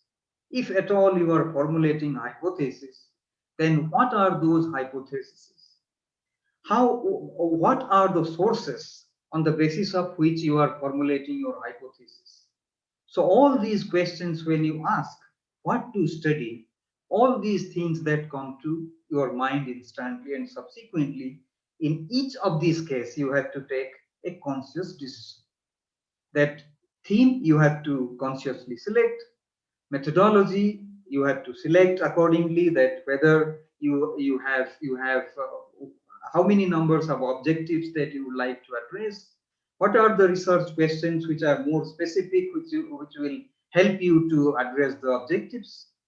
Then if at all, if you want to test some hypothesis or formulate some hypothesis which subsequently be verified, tested, that also you have to decide. Once that aspect is done, next question comes, why you have to carry out this particular piece of research in the first place. That is where developing the rationale or justification of the study becomes very, very important. And you as a researcher should be in a position to defend your work so that you can justify why and to what extent your study is going to be relevant and justifiable. And for that, you have to have a thorough understanding of the subject, and you have to have a rigorous rigorous review of the existing theoretical, conceptual, and empirical literature available to that particular theme or research problem that you are talking about. And then we are talking about where this study should be carried out, that is the universe of the study, and how that study will be carried out, that is methodological part of it, that I will talk about a little later. When we talk about study design, you as a researcher, that you have a choice either to make the study exploratory, or make the study descriptive, or make the study explanatory. Or study, if you take time dimension into account, whether you make it a longitudinal study or it is a cross-sectional study, it is up to you to decide what kind of study that you are going to carry out. For example, if you are interested to study a relatively lesser known topic or lesser known area, then study will be the exploratory study that not much has been talked about it. You are going to explore that area. Descriptive study, merely describing the events, and explanatory study helps you to address the question why that study is important, causal relations that you are going to establish. Having said this, you must keep it in mind that research is a process. Research is a continuous process. That is where the Robert Morton, in his famous social theory and social structure, argued that it is so possible that when we go to the field, then we may find out some kind of observation which earlier we did not think of. So this, he would say, the serendipity pattern of the social research. What is the serendipity pattern of social research? It is the discovery, it is the unanticipated, anomalous, strategic datum, that what you talk about, that you arrive at certain observations which you earlier did not think, or when you began your research, you did not think about it. So when you discover the new things in the field, then that helps you to look at your research problem at fresh. Then you start modifying your research problem. When you talk about anomalous, sometimes when a researcher carries out the study, that the researcher observes that there is inconsistency with the prevailing theory and with the prevailing data. And when that happens, that it creates curiosity in the mind of the researcher. And once curiosity is generated in the field where you find the inconsistency with the prevailing theoretical framework that you have carried to the field, then you have to explore it further. And in that exploration, you find a new kind of discoveries, and that fresh observations will further enrich your study.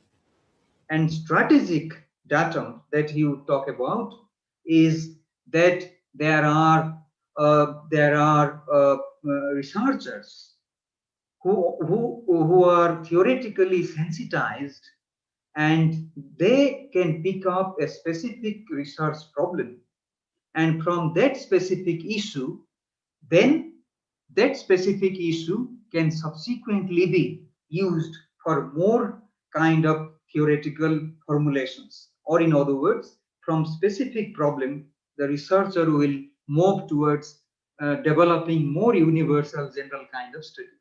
So this is the researcher's engagement with the empirical data that can help with the help of this unanticipated discovery of the data. Then subsequently the research is going to be enriched. That is why I call research is a continuous process. That's it doesn't end with your research formulation, problem formulation, and the hypothesis formulation, and doesn't end with your collection of the data. When all these things are important, the most important aspect of your research is when you communicate your work, when you come with the research writing. So why research writing is important? Your research is incomplete without the research write-up, which can be presented in various forms. Research scholars, they write thesis. That researchers, they would like to send the articles to the journals, which can be applied, or which can be published in form of research note, or it could be published in form of a research paper, or it could be presented in form of a research report, particularly if you are giving to the funding agencies. So these could be of various forms, or it could be in form of a book, or in form of a kind of research article, or it could be in form of a working paper. So these are the different formats through which one can communicate his or her work, and then I will separately deal with all these aspects. But before I talk about this, question comes that what purpose, that once the research is communicated, what are those purposes which will be fulfilled by communicating your research work?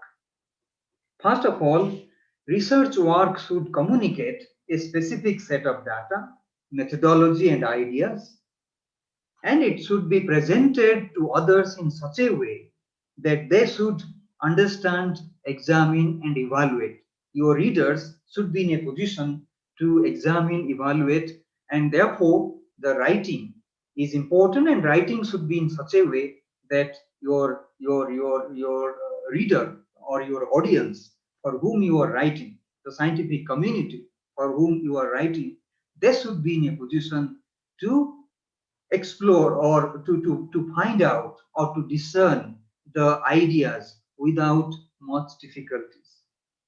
It should contribute to the body of knowledge, scientific body of knowledge, and then it should stimulate the further research. Research study is when you are carrying out a research study and presenting your findings, then it also helps to carry out your future study. So it gives an impression to others, or it provides the scope for others to find out new areas, so that these new areas can further be explored. When we are talking about various ways your research work can be communicated. First, it comes your thesis writing. As a researcher, as a young researcher or research scholar, when you are carrying out a study, I'm talking about my experience that the research scholars come up with various difficulties writing the different chapters, how to write different chapters, how to cite different references, then whole lot of problems that they face. That but subsequently they have to submit their research work in form of a thesis writing. Then you have that the working papers. Sometimes it is important that you share your research findings with your peer groups, and that is why working papers are also prepared before you finalize or present your final piece of work. And then you can also have research articles and the books, and then you have the project reports for sponsored project reports, which could be lengthy. So depending on what kind of format that you are following, then on that basis your write-up or your scope that will vary. For example, research note could be of 5 to 6 pages length, whereas report would be a lengthy kind of research write-up. So now, when you talk about a good research writing, what are the things which are expected from the researcher? A researcher demands, a good write-up demands that there is collection of adequate relevant literature. If you are not well conversant with the literature available in the field, in the given theme, then it is always difficult for you to comprehend, or it is always difficult for you to understand that particular issue, because it helps you to understand that specific area, and that is possible only when you have the proper understanding about the particular theme. Then it also helps when you have thorough understanding of the existing literature. It contributes towards assimilating the ideas and develop new ideas in the domain knowledge. Assimilating the new ideas. Then when you are going through the existing literature, then you also at the same time develop the new kind of curiosity to get involved deeper into those issues. And also it helps you to present your arguments effectively. So all these will possible only when you have thorough understanding about that particular research area that you have picked up. And for that, you have to read not only the theoretical literature, but equally the empirical literature also you would like to go through rigorously to develop a specific understanding on that issue. Then you have to constantly seek the feedback of your peers. It is always, I always advise to my research scholars that these proofreading or your peer group's involvement in revising your work or going through your work will help to a great extent, because that will help you, that they will point out the gaps, they will point out the various difficulties or the inadvertent things that you might have missed. So all these things can be pointed out by your peers. So that is why peer review is very, very important. And when that is done, then you get a scope to revise, redraft, and remake your manuscripts, or you can revise your scripts. And that is possible when you get constantly that feedback from your peer groups. Then about the style, there are different formats available. You can follow APA style, MLA style, Chicago style manual, that all these, whatever style that you follow, that you should follow it consistently. What happens is that sometimes the researchers, they jump from one particular style to another. And that is where these are some of the common problem areas that I will be talking about. So whatever the manual that you are following, you must stick to that particular manual, whether it is APA style, MLA style, or Chicago manual style that you are following. When you talk about any research writing, it is always important that you have a structural format before you. Without a structural framework, it is very, very difficult for any researcher to write a good piece of research. So whether it is you are sending it to a particular journal, or you are writing for a scientific community, or you are writing for an institution or to a funding agency, it is always important that you prepare a format. And what are these things which need to be there in a report or in a write-up? First thing is introduction. Introduction part of the research is that two important things that you must not forget. It is the rationale of the study, and this rationale of the study should be highlighted in the introductory section, because why the study in the first place was carried out, besides the background of the study. These are the basic things that should be clearly spelled out in the introductory section. Then comes the methodology part. In the methodology part in social sciences, that universe of the study is very, very important. The universe of the study means where the study was carried out, and the sampling which was selected from that particular universe.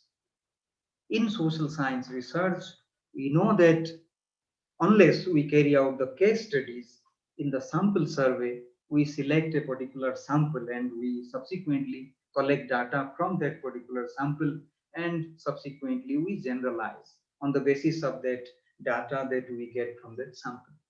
So sampling technique details should be spelled out in the methodology section as well.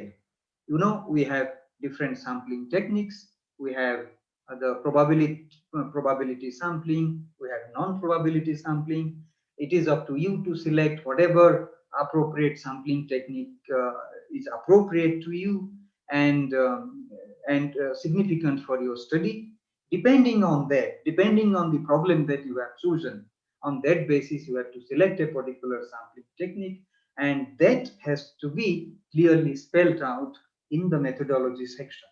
Because unless you mention all these, the reader will not get to know that to what extent that this particular sampling technique is appropriate for your kind of study.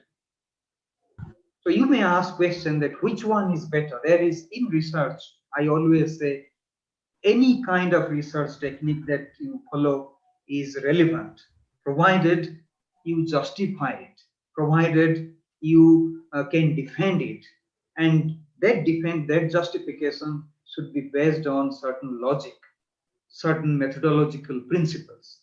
So therefore, whatever sampling technique that you are following, that has to be spelled out in the methodology section of the study.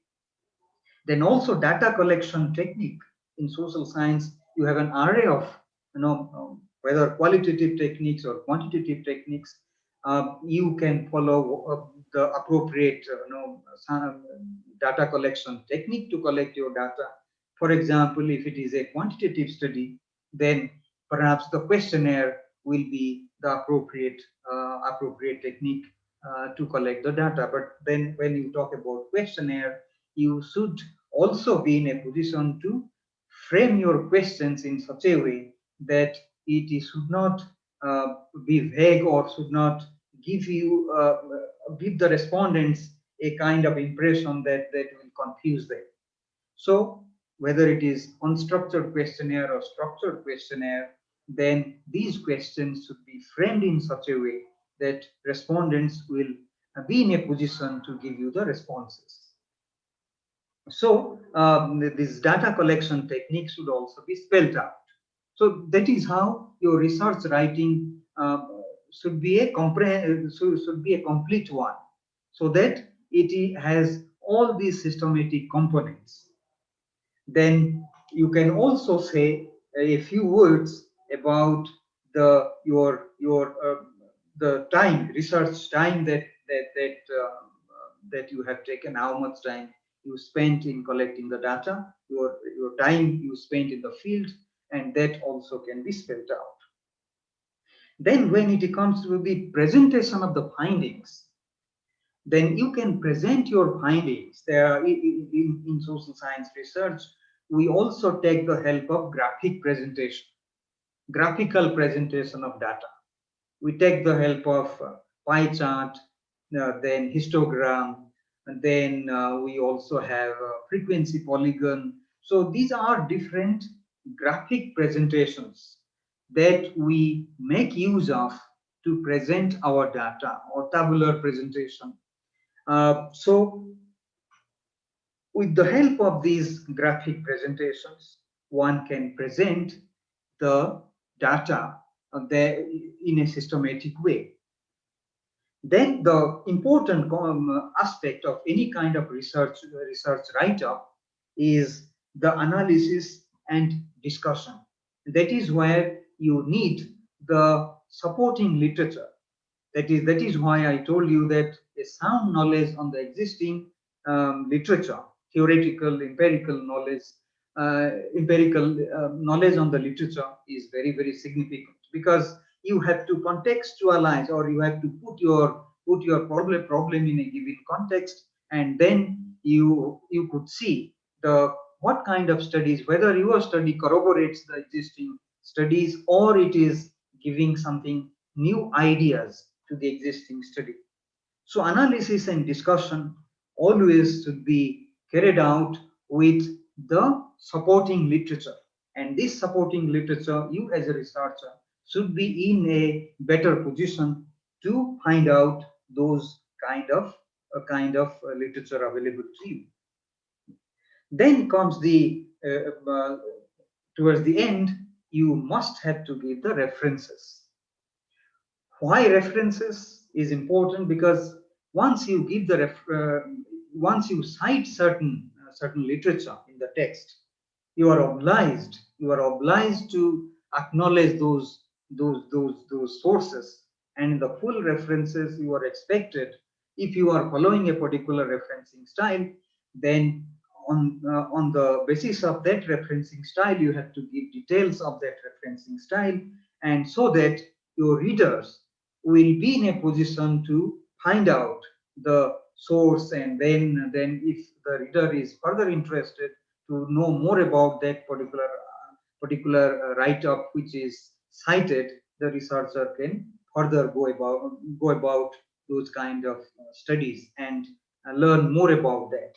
So from the reader's point of view, as well as to your scientific community or fellow researchers from whom you have taken your ideas, then you have to duly acknowledge them. So, but you must keep in mind that whatever referencing style that you are following, you have to follow it consistently, which some of the researchers in the process, they do not follow it systematically. In other words, that in one, say for example, in one particular reference one, they follow one particular style, and in the second they follow some other style, and that should be avoided. And therefore, that should always be kept in mind, that referencing style, whatever style, it is up to you to follow, and that is systematically and consistently followed. Then coming to the challenges. What are the challenges that you face when, as a researcher, you are writing? Remember, writing is a craft. Overnight, you will not change, you cannot change your writing style. Gradually, you have to build up your vocabulary. Gradually, you have to develop your way of understanding things. So therefore, it is not that immediately you can come up with a kind of new ideas, and your writing style will improve dramatically.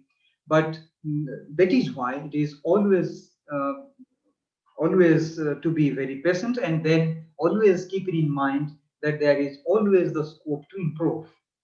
So therefore, it develops slowly, and therefore you should always be careful about, and you should not be worried too much about it.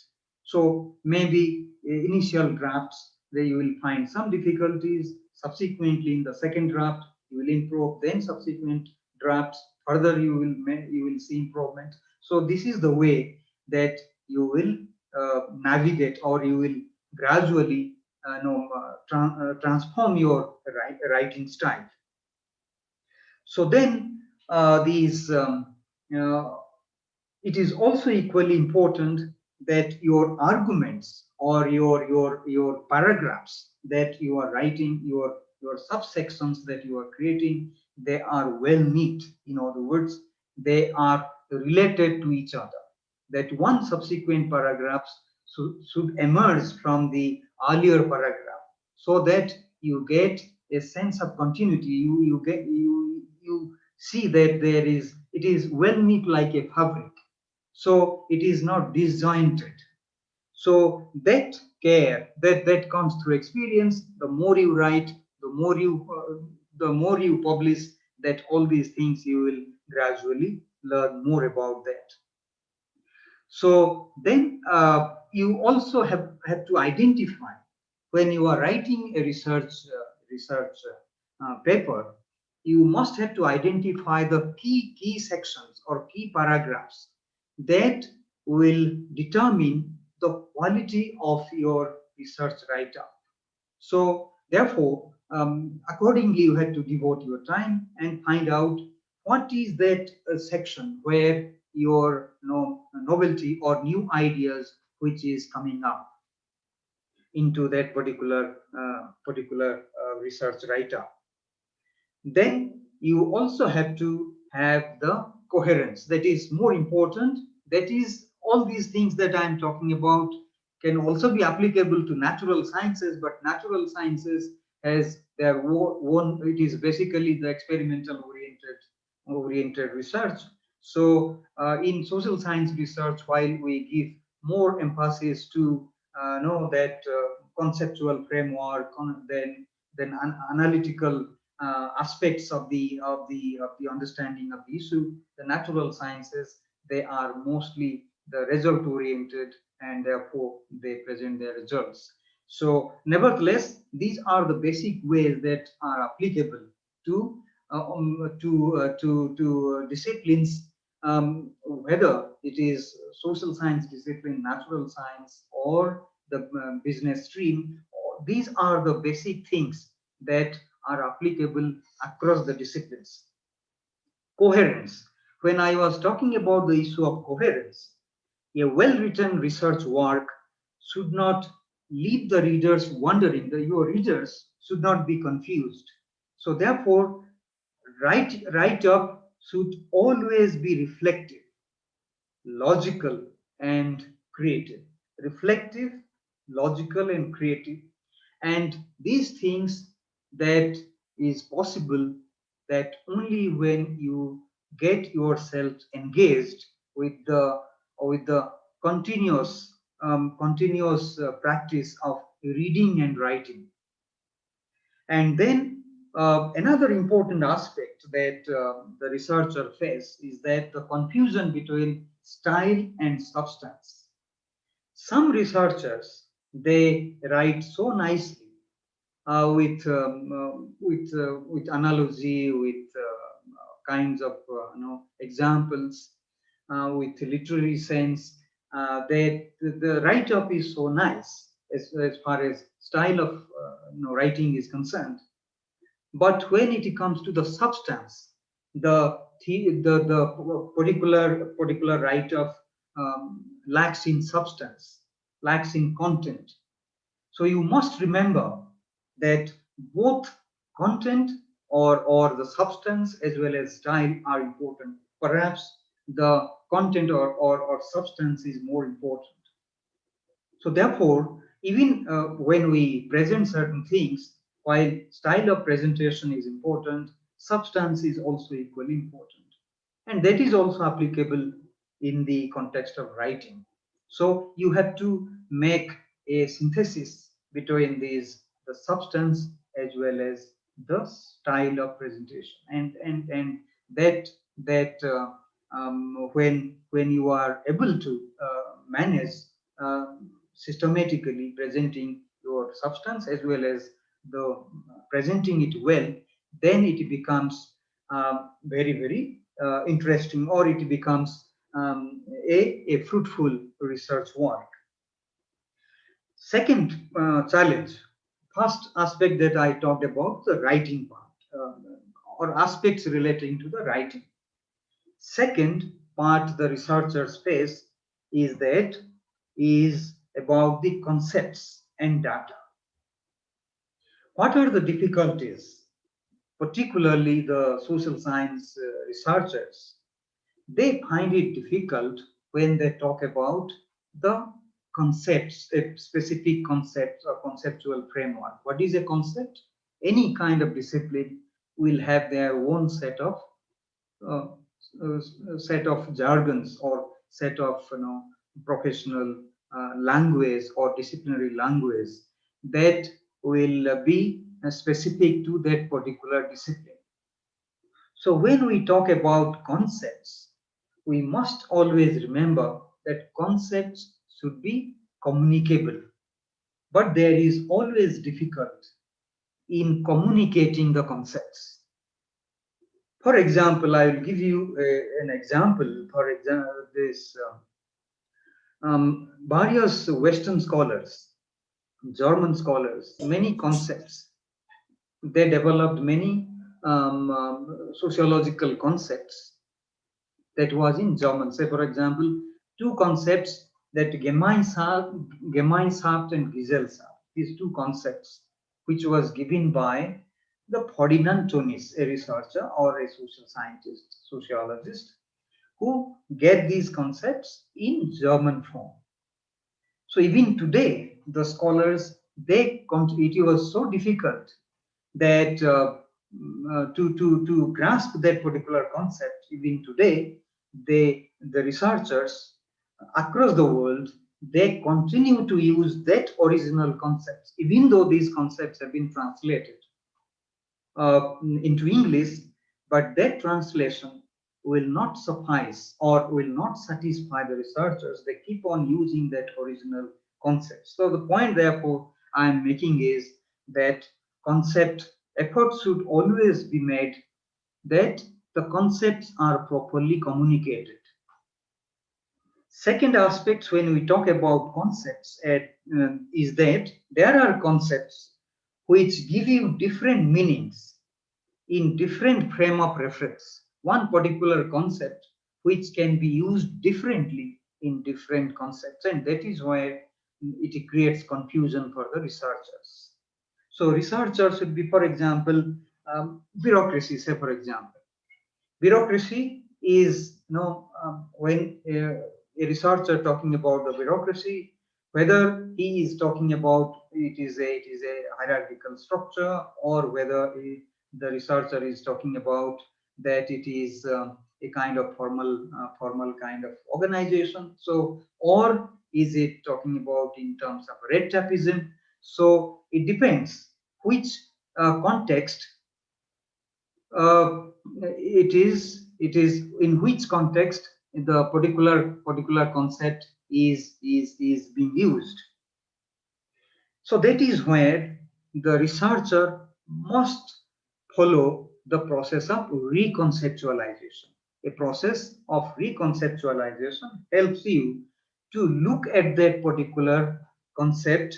If you are not satisfied with, if you think that there are various problems which are not coming out clearly in your conceptualization or in your conceptual framework, then probably you have to go back to look at your concept afresh, and then find out what are the ways that you can improve upon, and what are the ways further addition can be made to that particular concept. So reconceptualization process is very, very important for the researcher to get or to have further understanding about a particular concept, so that the clarity develops, and so also clarity develops in your writing and communicating these concepts systematically and properly.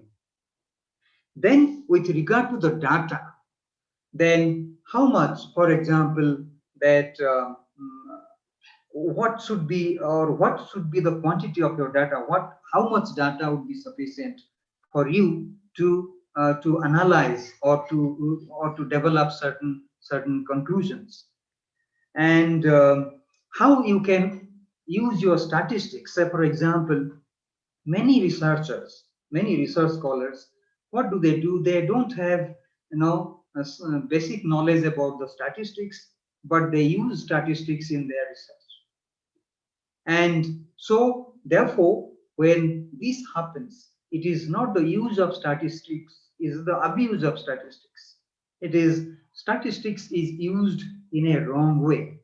So therefore, similarly, that when you formulate your hypothesis without following the cause-effect relationship, then without following dependent independent variables, then it becomes very, very difficult. So it is you are just formulating for the sake of formulating the hypothesis, or you are simply using statistics without knowing that the importance and whether it is appropriately used, or whether it is appropriate in that particular kind of context. whether your use of statistics is going to give you the better interpretation. If all these things are not clear, then there is a problem and that researcher is going to face. So therefore this will also be reflected in your writing, and when this is reflected in your writing, then it may invite the harsh comments from the reviewer. Then important aspect when you are writing, which is a greater difficulty for the researcher, is that when you are presenting your data, remember that data will not speak for themselves. You have to add meaning to the data. Data should be presented, or data should be given meaning in such a way that you are able to give a kind of interpretation to your data that you are going to present. So therefore, providing meaning to the data becomes very, very important. Then comes to the presentation of your ideas. There, some of the difficulties, apart from coherence, that is an issue which you as a researcher has to deal with, because your presentation should be valid. Because in the opinion of the reader, that when you are presenting your data, that this document that you are presenting, or the write-up that you are presenting, it should be logically structured, so that it can convince the readers. Second problem that the researcher most of the time the researchers face is the repetition. Repeating the same arguments, repeating the same kind of data or same kind of idea in the different part of the research write-up is not going to add value to your research work or research writing. So that you should also be very, very careful, because it is so happens that researchers, they keep on repeating their same arguments, and in the process, that in the professional writing, that what happens is that it irritates the reviewer, or it creates a kind of different impression that you are not serious enough, or you are not systematic enough, so that you keep on repeating the same thing. That should be avoided. Then that vague ideas or vague concepts which do not have clarity should not be used in your research write-up. So out of curiosity, or out of temptation, out of some researchers, they keep on using these fascinating concepts and without knowing the meaning of those concepts. So that should also be avoided in the research write-up. But that does not mean that your research write-up will be free from jargons. As I said, every discipline has a body of concepts, a body of terms. So you can make use of those terms, but these terms should not be used in such a way that it creates confusion, and in the process it creates more trouble for you and for your reviewer, and so that your research work is not considered for its publication in the learned journals. So therefore, these concepts that which carries some vague meaning, or which doesn't have clarity, that should be taken care of. And next important issue, which is very, very important for any researcher, is the ethical issues. And that is where the question of morality comes.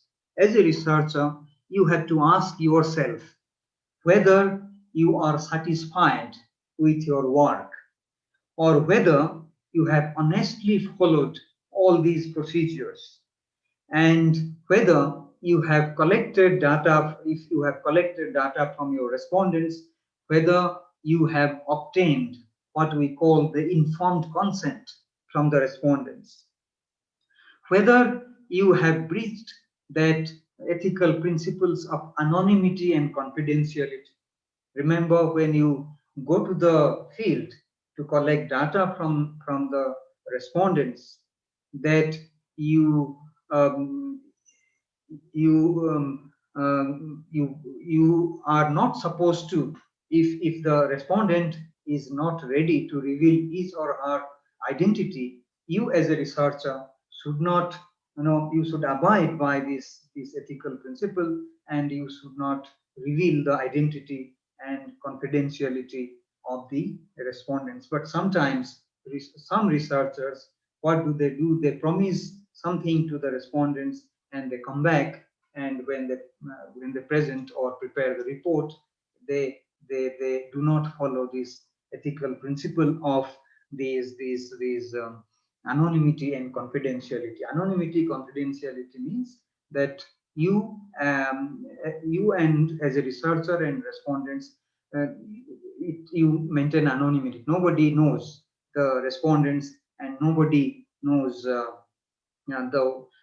what kind of responses which respondent gave.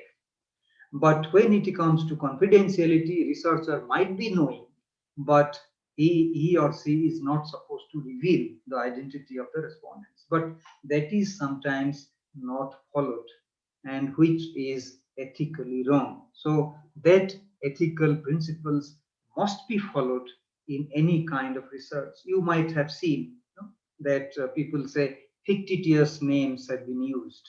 So that is another way of maintaining the confidentiality.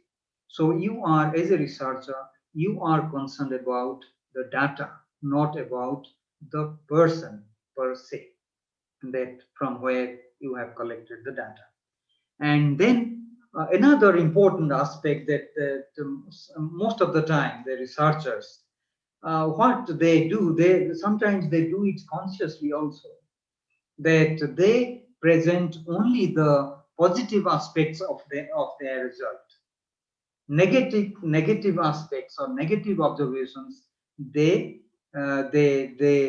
deliberately miss out or deliberately don't mention in their research write-up. Why don't they do this? They do not do this, maybe a conflict of interest, or maybe something which is some observation has come against their sponsors. So the researcher prefers to conceal those things, and in the process that is not addressed, that negative aspects are not addressed. So for any kind of researcher, any good researcher, it is important that these positive as well as negative aspects of the research are duly recognized and duly presented in the research write-up. Then the next aspect of the ethical principle is about the acknowledging the source. That is the plagiarism that you are aware of, that you are not supposed to claim somebody's work as yours. So that is ethically not correct, and this is in a way academic crime to do that. So therefore, whichever citation or whatever work that you have used, then do not forget to acknowledge those sources. And therefore, you have to take extra care to ensure that all the citations that you have given in the text are presented properly with full reference in the reference list. So these are some of the difficulties that I presented before you. Some challenges relating to the writing aspects, some relating to concepts and the data, some relating to presentation, some relating to ethical issues. Now, if these are the difficulties, what are the possible way out? What are the possible way out to overcome these difficulties. One is, of course, that if you are systematically following the research ethics, guidelines, and academic conventions, then most of your difficulties, most of your problems will be solved. Because it is so happens that we do not follow the standard prescribed guidelines and ethical principles, and therefore we subsequently that take us to the terrain where we find all these problems. And it is always important, not only for research work, for any kind of planning that you make, you must make a framework first. Conceptual framework, mental framework, theoretical framework, all these are very, very important for any kind of work, and particularly so for research work. So therefore, in the beginning itself, be clear about the perspectives, theoretical perspective that you are going to use. Be clear about the methodology that you are going to follow. Be clear about the research questions that you would like to address, and also clear about that some of the way through which you can present your data. Then always remember, you have to move from generality to specific. From general to specific, you have to move always towards your write-up should be from general to particular kind of write-up standard that you have to follow. Another confusion that researchers always face is that they don't have clarity about these unit of analysis and unit of observation. So in most cases, it is the unit of observation is also the unit of analysis, but not necessarily so. So there is some basic difference between unit of observation and unit of analysis. The researcher which is not clear about the unit of analysis, that confusion carries forward to the research writing as well. So supposing, for example, you are talking about the problem of the married couples, and then individual unit of observation is husband and wife, then unit of observation could be different, and together you make it to the unit of analysis. So that kind of confusion should be avoided. So clarity on unit of observation and unit of analysis is very, very important. And then the repeated drafting is probably another way to overcome some of these problems, writing problems and difficulties that you face in the preliminary draft preparation of your research work. So redrafting is important, and some common mistakes that all researchers they commit is that they when there is a direct quote they take from a particular write-up, they forget to put it within the quotation mark.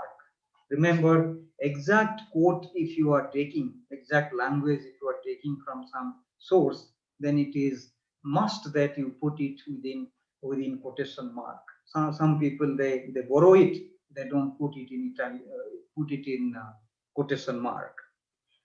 Then some other common mistakes they follow, they both in the same text they use both American English spelling as well as British English spelling. So that also should be avoided. Whatever style, whatever writing strategy that you follow, you consistently follow in that particular write-up. Then it is also researchers often miss out some citations in the references. It is some citations are found in the text, but these are not found in the references. That shows that the researcher is not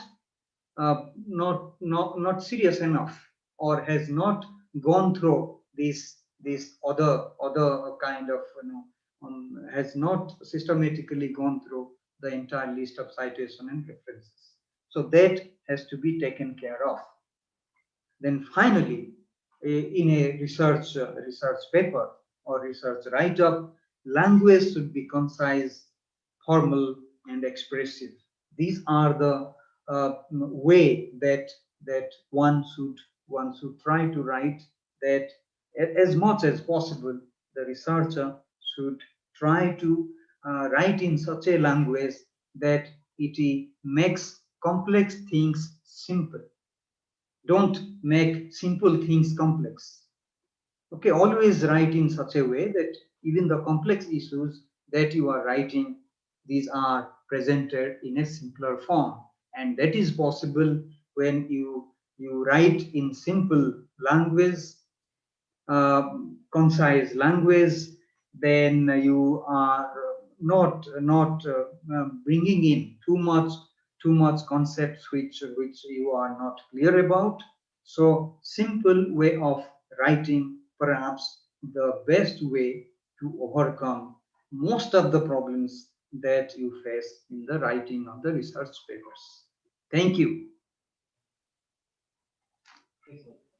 Okay, so I now, Thank you, sir. yeah, Dr. Chakraborty, I will hand Yes, it sir. over to you. The session is open for questions, and in chat box we have actually found some questions, and I am just reading the questions, and sir, you have to answer. Yes, sure. First one: if we have done 10 observations, Okay.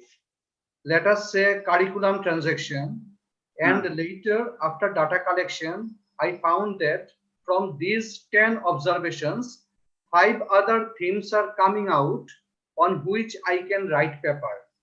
So based on these 10 observations, can I write paper on 5 different themes using same data? Is it ethical? This is the question.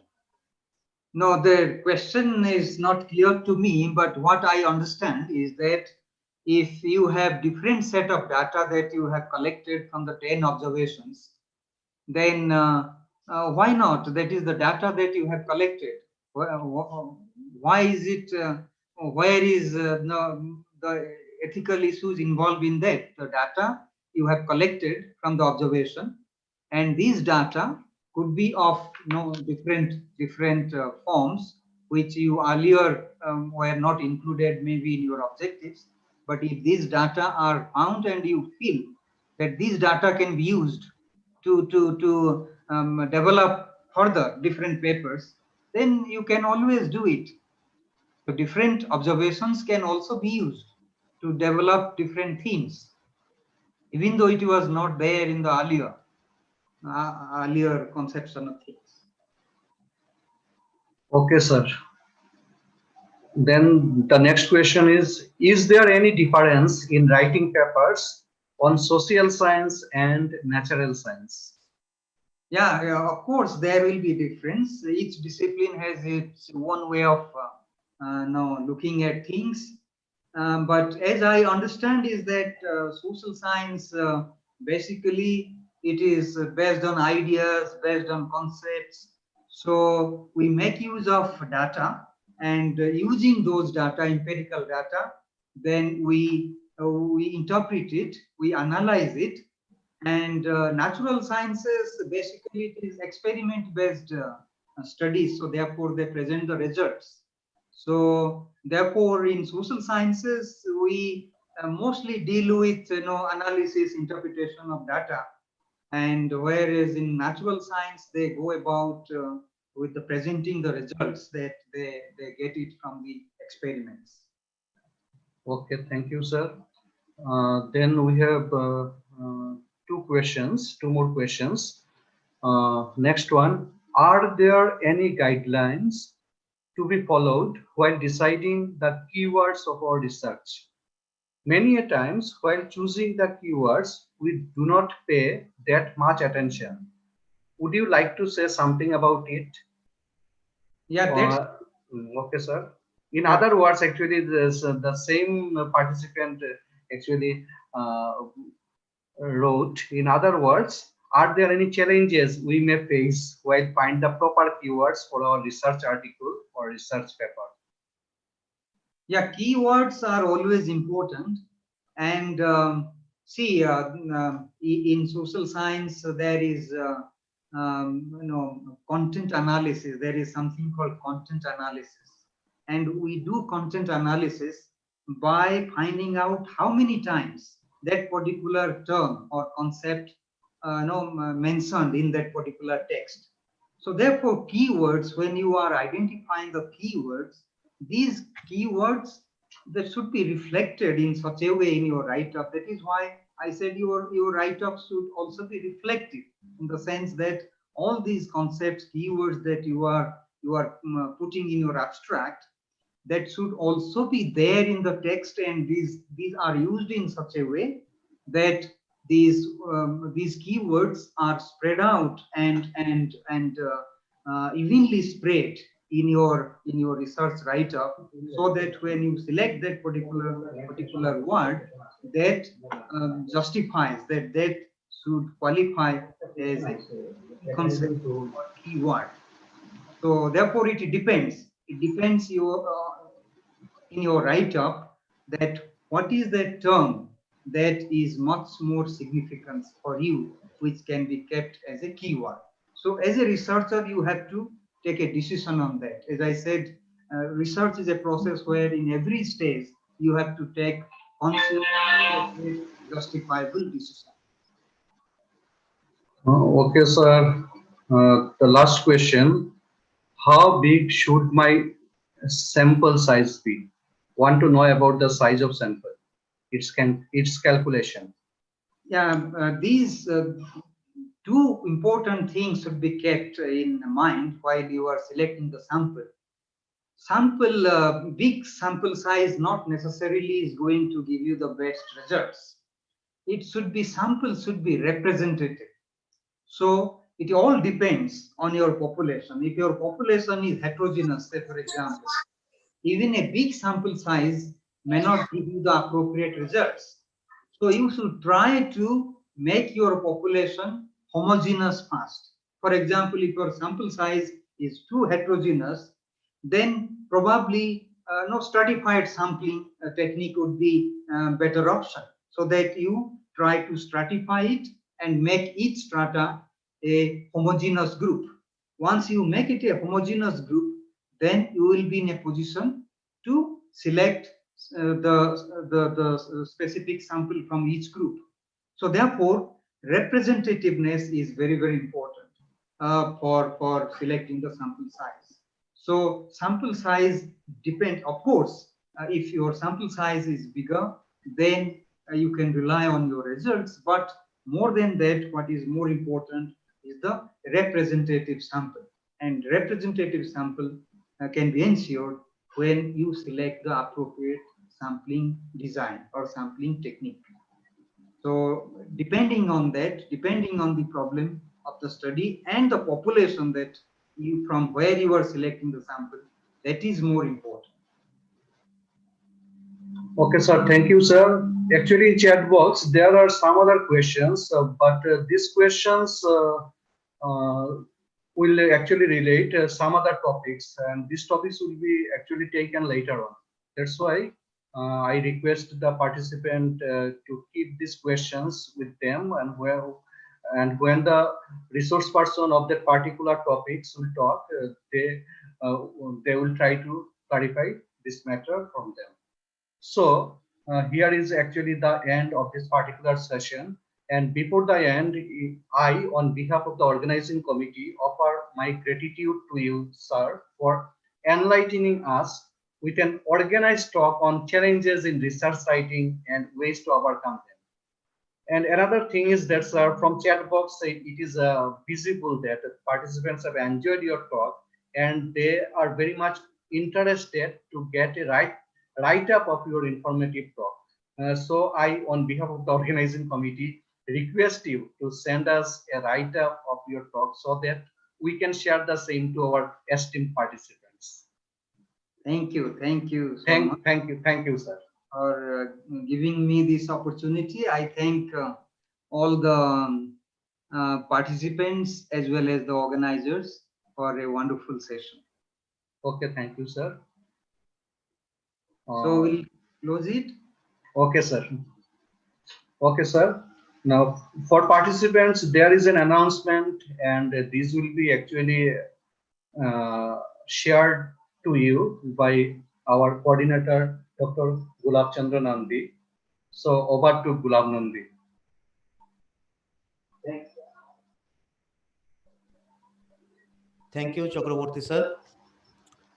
So, participant, today the first sessions and the 200 participants they get registered, but 100 maximum 170 they have joined today, and now we can see the participant list 131. So that is not looking good.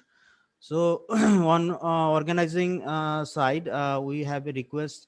Please try to attend all the sessions, try to attend all the full sessions and have your query and questions and write your query in your chat box from resource person side. We shall try to clarify all the points. And if you having more questions, then we shall share the resource person's email ID and you can write there also. Now, in SOP, we have mentioned that there will be daily feedback, and based on your feedback or assignment and feedback, attendance and assignment, we shall issue your certificate after all verifications. So today the attendance is very poor. That is not expected. That is not up to the mark. So I request every participant to kindly join all the sessions, have your attendance and have your feedback. Through feedback form, we shall collect your attendance. And regarding assignment, we are not having daily assignment. We shall fixed one assignment for every participant. That is our topic or our theme of workshop is improving scientific research writing and publication skill.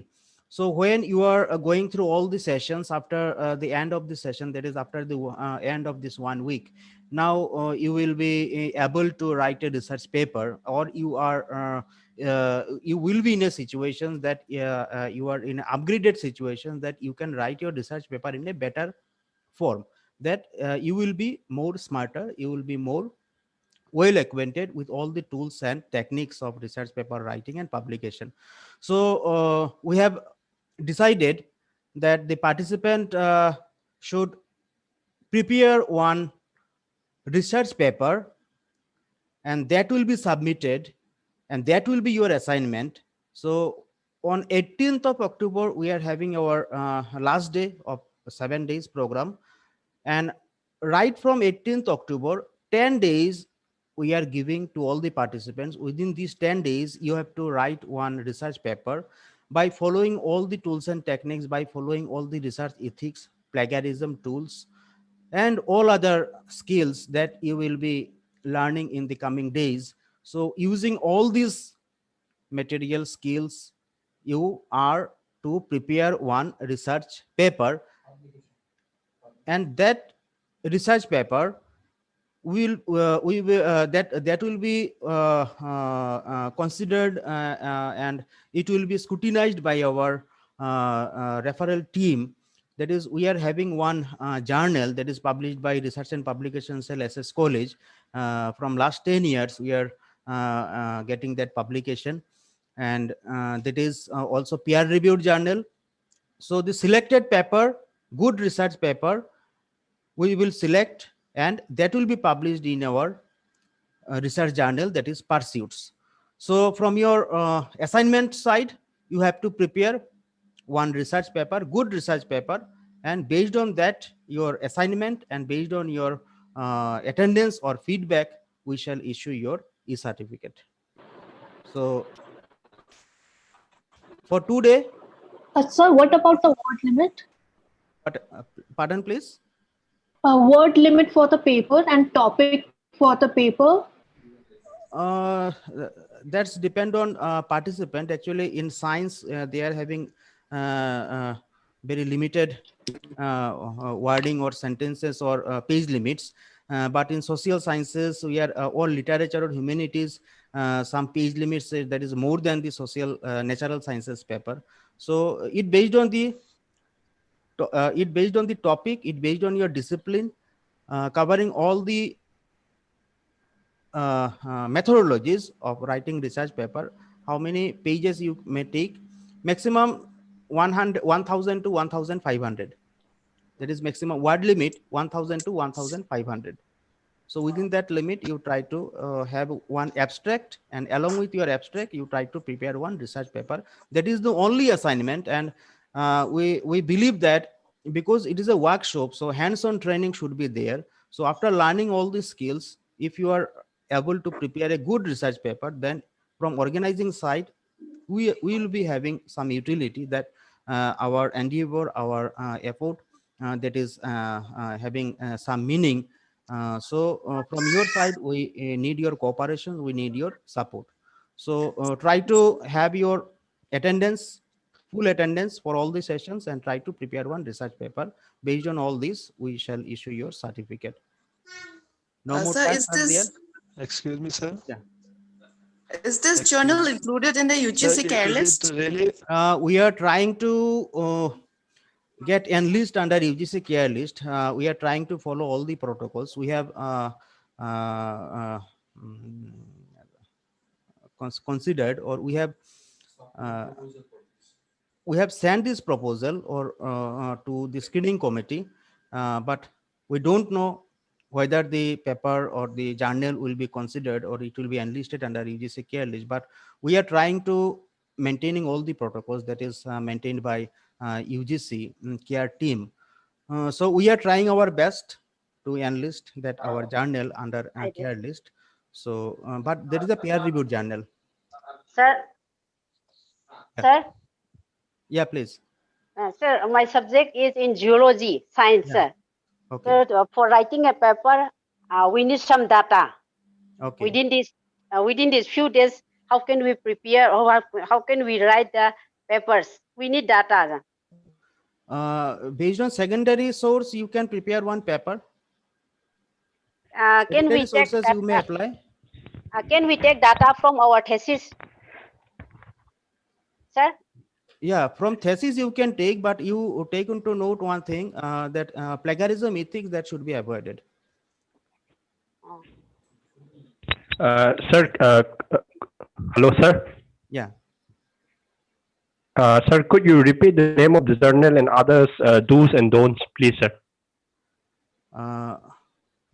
Name of the journal is Pursuits. It is peer-reviewed annual journal published by Research and Publication Cell, IQAC SS College. And do's and don'ts, the research, our journal that having some instructions or general instructions for publications, but we are not going into that portion. As we are having hands-on training on research method, not research methodology, research writing and publication skill. Just you go through all the sessions and you try to prepare of your own one research paper, good research paper. That is your assignment, and if that paper get considered, then we shall publish in our pursuit. That is annual. Okay, sir. So the word limit is 1500, right, sir? 100. Yeah, 1500. Okay, sir. So that means we have to submit the paper within 10 days after conclusion of the completion. After completion, that is that will be 28th of October, I think. Okay, before 28th of October, we have to submit the assignment. In the form of a research assignment. No more assignment is there. Okay, okay, sir. Thank you, sir. But full attendance is will be strictly followed. Yes, sir. Yes, sir. I understand. Sir. I understand the do's and don'ts, sir. Thank you, sir. Thank you for the response, sir. Excuse me, Thank sir. you. Yeah. Sir, can we choose any social topic also? Social topic. Any topic you can take, but issues. the research protocol, but research methodology for a research manuscript that you have to follow. It should not be any article. Okay, Research, there is a difference between research paper and in normal article. In normal article, you can write anything, taking any topic. Yeah. But when you are trying to write any research paper or research manuscript, then there are some technique, tools, methodology that you have to follow. Like your introduction, Yeah. you have to put a research review of literature, then methodology part, objectives, then methodology, then analysis, then conclusion and references. That you have to follow. Yeah. Thank you, sir. And copy and paste technique should be avoided. Definitely. Sir, hello, sir. Yeah. Sir, I cannot open my feedback form, so please again send in a chat box. 3 the times link. we have sent in chat box. 3 times we have put there. Okay, I am Okay, putting. sir, but my network problem is going on. Okay, now you check your chat box. I have again put there. Thank you, sir.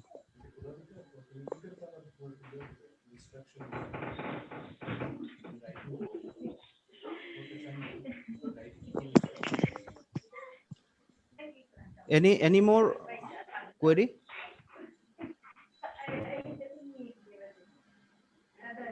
Okay, about your assignment in your mail or our Telegram group, in written form, we shall give all the instructions for your assignment purpose. Excuse me, sir. Where to submit? That link will be given, or the email ID will be given where you have to submit your research paper. Oh, sir. I'm doing my master in PLS design. That is in engineering field. So it's possible to write my research paper within 10 days. It is not audible. Please repeat again. Doing master in PLSI design. That is for engineering field. Yeah. It is possible to write the research paper within 10 days. Very difficult for engineering field to write within 10 days. How many days you will require? Hello? How many days you will require? And topic is so vast for engineering, so No, you just take one simple topic. Just for assignment purpose, you take one simple topic. Just you have to. You are having 17 days, right from today.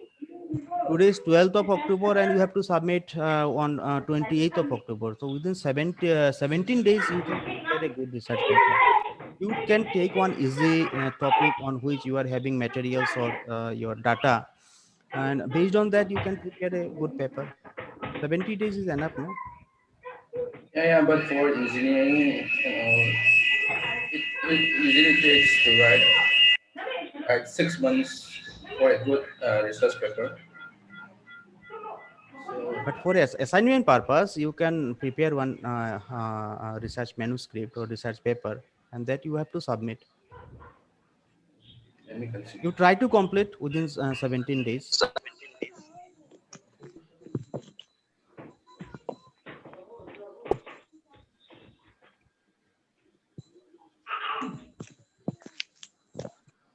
So, thank you, dear participants. So, now it is already 9 o'clock. So, we are going to end the session today. So, thanks once again to every participants, to our resource persons, from organizing part, from organizing committee. We wish the remaining 6 days of this workshop will help you to be able and to acquire some skill that will help you to prepare a good paper and get published in reputed journal. So good night. This much for today. Thank you. Good night.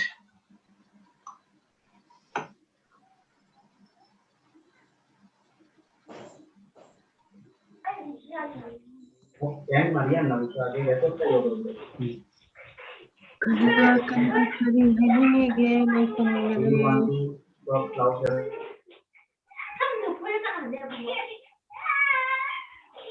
Good night.